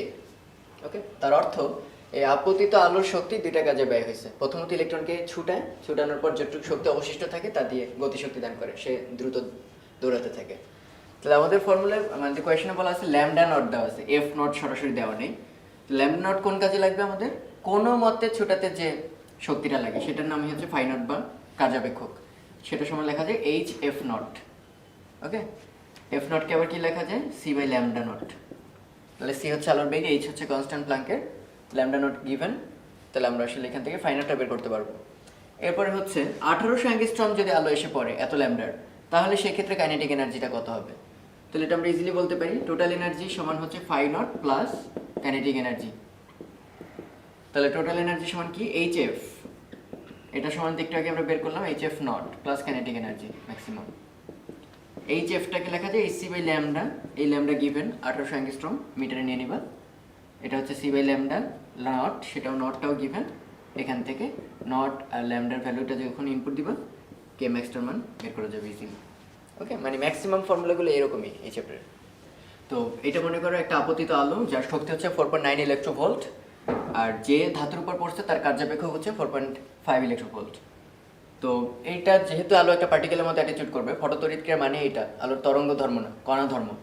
তো সে একটা ধাক্কা দেবে, ওকে, তাহলে ফলে একটা ঘাত সৃষ্টি হবে। তোমরা বলের ঘাতের নাম শুনছো, তাহলে বলের ঘাত তো তোমরা অলরেডি জানো, সেই যে বলের ঘাত সমান হচ্ছে F into T. F into T, যেটাকে তোমরা আসলে সেই ভরবেগের পরিবর্তন বা ভরবেগ হিসেবে জানতা। তার মানে আমাদের আসলে ভরবেগটা বের করতে হবে। তাহলে সেটা কিভাবে বের করা যায় খেয়াল করে দেখো। আপতিত আলোর শক্তি হচ্ছে ই, এটা ব্যয় হবে দুই কাজে, একটা হচ্ছে কার্যাপেক্ষক, দ্যাট ইজ মেটাল থেকে ছুটাতে, প্লাস ম্যাক্সিমাম কাইনেটিক এনার্জি দিতে, কত গতিশক্তি দিতে পারবো। এখান থেকে 4.9 ইলেকট্রোভোল্ট এগুলো কনভার্ট করে নিবা, ফাই নটের ভ্যালু আমরা জানি 4.5 ইলেকট্রোভোল্ট। তাহলে এটা ক্যালকুলেট করে ম্যাক্সিমাম কাইনেটিক এনার্জিটা আমরা পেয়ে যাব। ওকে, ম্যাক্সিমাম কাইনেটিক এনার্জি পেলে সুবিধা হচ্ছে আমাদের মোমেন্টাম বের করতে পারলে ওইটাই আসলে বলের ঘাতের সমান। তাহলে কাইনেটিক এনার্জি এবং মোমেন্টামের মধ্যে রিলেশন আমরা অনেক আগে থেকেই জানি, কে সমান বা গতিশক্তি সমান P square by twice m. P হচ্ছে ভরবেগ, এম হচ্ছে ম্যাস, সলভ করলে এখান থেকে পি পেয়ে যাবো। আর পি হচ্ছে আসলে আমাদের ভরবেগটা কিংবা বলের ঘাতটা। একটা আলো এসে পড়লো, সাপোজ তার তরঙ্গ দৈর্ঘ্য হচ্ছে ল্যামডা, আলো এসে পড়ে এই যে ফাই নট বা এত 1.9 ইলেকট্রোভোল্ট কার্যাপেক্ষক বিশিষ্ট একটা ধাতু থেকে একটি ইলেকট্রনকে ছুটাইছে। ওকে, আমি সাদা দিয়ে দেখেছি। সেই ইলেকট্রনটা গিয়ে এবার একটা হাইড্রোজেন অ্যাটমকে ধাক্কা দিয়েছে। তাহলে হাইড্রোজেন অ্যাটমের মধ্যে তো আমরা জানি ইলেকট্রন থাকে, সেই ইলেকট্রনটাকে ছুটাই দিতে পারছে কোনো মতে। আমরা জানি হাইড্রোজেন অ্যাটম থেকে কোনো ইলেকট্রনকে ছুটাইতে হলে 13.6 ইলেকট্রোভোল্ট শক্তি দেওয়া লাগে, কারণ তার গ্রাউন্ড স্টেট এনার্জি হচ্ছে 13.6 মাইনাস 13.6, মিনিং হচ্ছে সে আটকানো এত এনার্জি দিয়ে। তাই এত এনার্জি যদি তাকে প্রোভাইড করতে পারি তাহলে সে ওখান থেকে ছিটকে যাবে। তার মানে আমরা বুঝতে পারতেছি এই আলোর এত শক্তি ছিল যে সে এই ধাতু থেকে ইলেকট্রনকে ছুটাইতে পারছে, এবং সেই ইলেকট্রনের এত বেশি গতিশক্তি ছিল যে সে ধাক্কা দিয়ে ওই ইলেকট্রনটাকে ছুটাই দিতে পারছে। তো আসলে আমার কথার মিনিংটা হচ্ছে লাস্ট পর্যন্ত বের করতে হবে কত ল্যামডার আলো পড়লে এটা পসিবল। তাহলে আমরা জানি ই সমান phi not plus K max. Okay, তাহলে ই সমান তো আমরা জানি H C by lambda, phi nought দেওয়া আছে 1.9 ইলেকট্রোভোল্টকে আমরা কনভার্ট করে নিতে হবে। এবার কে ম্যাক্স, এই কে ম্যাক্সটাই আসলে কি? গ্রাউন্ড স্টেটের এনার্জি, কারণ ওই পরিমাণ গতিশক্তি দিয়েই সে গ্রাউন্ড স্টেট থেকে সরাতে পারছে। সো এটা ইলেকট্রোভোল্টে আছে যেহেতু এই 1.6 10⁻⁻19 দিয়ে জুলে কনভার্ট করে নিবা, তাহলে এখান থেকে ল্যামডাটা ক্যালকুলেট করতে পারবা। তো এই হচ্ছে ফটোতড়িৎক্রিয়া এক্সপেরিমেন্টাল সেট আপ। কোয়েশ্চেন করা হয়েছে যে এখান থেকে আলো এসে পড়লো, যার ফ্রিকোয়েন্সি আমরা জানি না এফ। এই হচ্ছে ক্যাথোড, যার উপর আলো এসে পড়বে, এবং ক্যাথোড যেহেতু একটা ধাতু, তার সূচন কম্পাঙ্ক দেওয়া আছে 6 10⁻14 হার্জ, মানে মিনিমাম এত হার্জের ফ্রিকোয়েন্সি কারেন্ট, মানে আলো এসে যদি পড়ে তাহলে ইলেকট্রনকে ছুটাতে পারবে। এখন ইলেকট্রনকে যদি ছুটাতে পারে, সেই ইলেকট্রনের কিন্তু একটা সার্টেন গতিশক্তি পাবে, সেই গতিশক্তির কারণে সে অন্য প্লেটে চলে যাবে, কারেন্ট ফ্লো করা শুরু করবে। আমরা এখানে কোনো একটা এমিটার রাখলে দেখতে পাবো যে তার কাটা ডিফ্লেক্ট করতেছে। তো কোয়েশ্চেন হচ্ছে, আমি যদি এইভাবে ব্যাটারিটা রাখি, তাহলে এইখানে প্লাস এখানে মাইনাস, এই ইলেকট্রনগুলোর চার্জ হচ্ছে মাইনাস, তাহলে এই প্লাস প্লেটটা তাকে টেনে ধরবে পেছন দিকে। প্রথম দিকে পারবে না, টেনে ধরার পরও ইলেকট্রন এত বেশি গতিশক্তি, এত বেশি দৌড়ের উপর ছিল যে ওই পর্যন্ত পৌঁছে যাচ্ছে এবং কারেন্ট আমরা পাচ্ছিলাম। এরপর আমি ধীরে ধীরে ধীরে ধীরে, এইটা মনে করো একটা ভেরিয়েবল ভোল্টেজ সোর্স, আমি বাড়াতে বাড়াতে বাড়াতে একটা সময় 3 ভোল্টে নেওয়ার পর সব কয়টা ইলেকট্রন এই পাতে ফেরত আসতে বাধ্য হয়েছে, ফলে এখানে আমি কারেন্ট আসলে শূন্য পাইছি। এই ভোল্টেজটার নাম তোমরা সবাই জানো স্টপিং পোটেনশিয়াল, যেটার মাধ্যমে আমরা সর্বোচ্চ গতিশক্তির ইলেকট্রনকেও থামাই দিতে পারি, সর্বোচ্চ গতিশক্তির ইলেকট্রনকে। তার মানে আসলে এই ভোল্টেজ দিয়ে যে শক্তি দিছি তা ইলেকট্রনের সর্বোচ্চ গতিশক্তির সমান। ওকে, তাহলে কোয়েশ্চেন করছে কত ফ্রিকোয়েন্সির আলো আমাদের এখানে পড়ছিল। তাহলে এই সমান আমরা জানি phi not plus K max. তাহলে ই হচ্ছে H F, quite easy. Phi nought হচ্ছে এইচ এফ নট কার্যাপেক্ষক, আর কাইনেটিক এনার্জি ম্যাক্সিমাম সেটা আসলে কিভাবে বের করা যায়, কত ভোল্টেজ আমি অ্যাপ্লাই করছিলাম, ভোল্টেজ স্টপিং। কিন্তু ভোল্টেজ আর কাজ তো আর সমান না, এটা তো একটা শক্তি। ওকে, তাহলে আমাদের সেই সম্পর্কতে যেতে হবে, ডাব্লিউ সমান ভি কিউ, তার মানে কাজ সমান ভোল্টেজ ইন্টু চার্জ। এখানে চার্জগুলো হচ্ছে কত, ইলেকট্রনের চার্জ। সো ইলেকট্রনের চার্জ, পোটেনশিয়াল সব জানা আছে, এফ নট জানা আছে, সলভ করলেই এফটা পাওয়া যাবে। স্টপিং পোটেনশিয়াল ভার্সেস ফ্রিকোয়েন্সির যদি একটা গ্রাফ প্লট করতে বলা হয় তোমাকে, আমাদের ইকুয়েশন কি বলে, E equal to phi not plus K max. Okay, E সমান আমরা জানি এইচ এফ, ফাই নট হচ্ছে H F nought, K max হচ্ছে ই ভিএস, একটু আগে আমরা শিখলাম স্টপিং পোটেনশিয়াল টাইমস চার্জ। তাহলে এখান থেকে যেহেতু আমাদের ওয়াই অক্ষে রাখতে হবে স্টপিং পোটেনশিয়াল, তাহলে E VS equal to H F minus H F nought, অর্থাৎ VS equal to H by E F minus H by E F nought. তাহলে খেয়াল করে দেখো, এটা হচ্ছে ওয়াই, এটা হচ্ছে এক্স, এটা হচ্ছে ঢাল, এই পুরোটা হচ্ছে সি।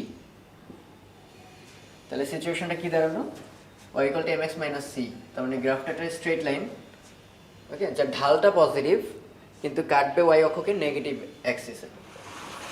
ওকে, তাহলে এটা একটা স্ট্রেট লাইন, এই অ্যাঙ্গেলটাকে যদি থেটা বলি তাহলে ট্যান থেটা হবে ঢাল।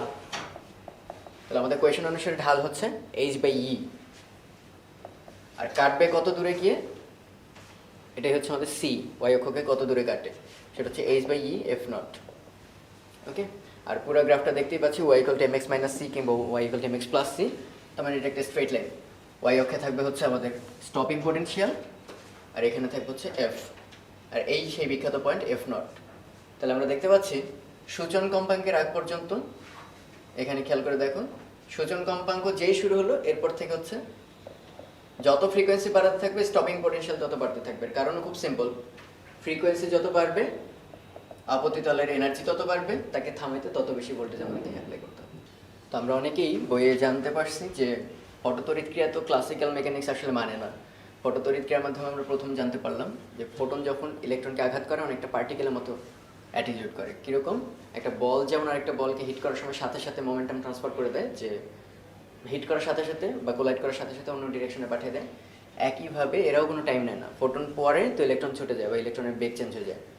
কিন্তু আগে যে ক্লাসিক্যাল মেকানিক্স সেই অনুসারে একটা ইলেকট্রন ছুটে বের হয়ে দৌড় দিতে কী পরিমাণ টাইম লাগতো আমরা এখান থেকে একটা এস্টিমেশন পাবো।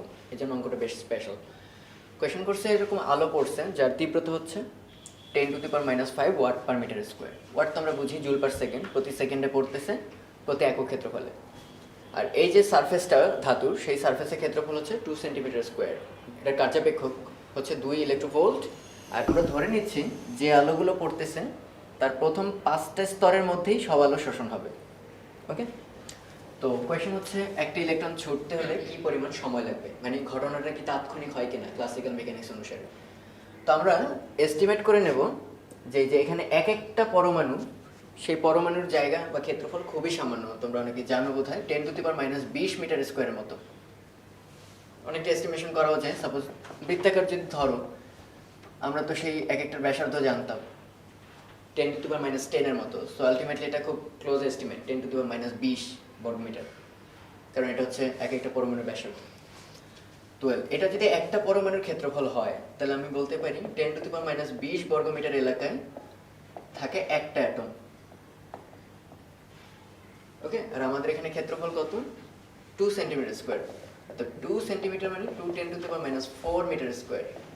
এত এলাকায় থাকে 1/10⁻20 ইন্টু 2 10⁻4। এটা তো গেল আপার সারফেস। এরকম একটা লেয়ার না, টোটাল 5টা লেয়ারে এরকম পরমাণু ভরা। তাহলে 5টা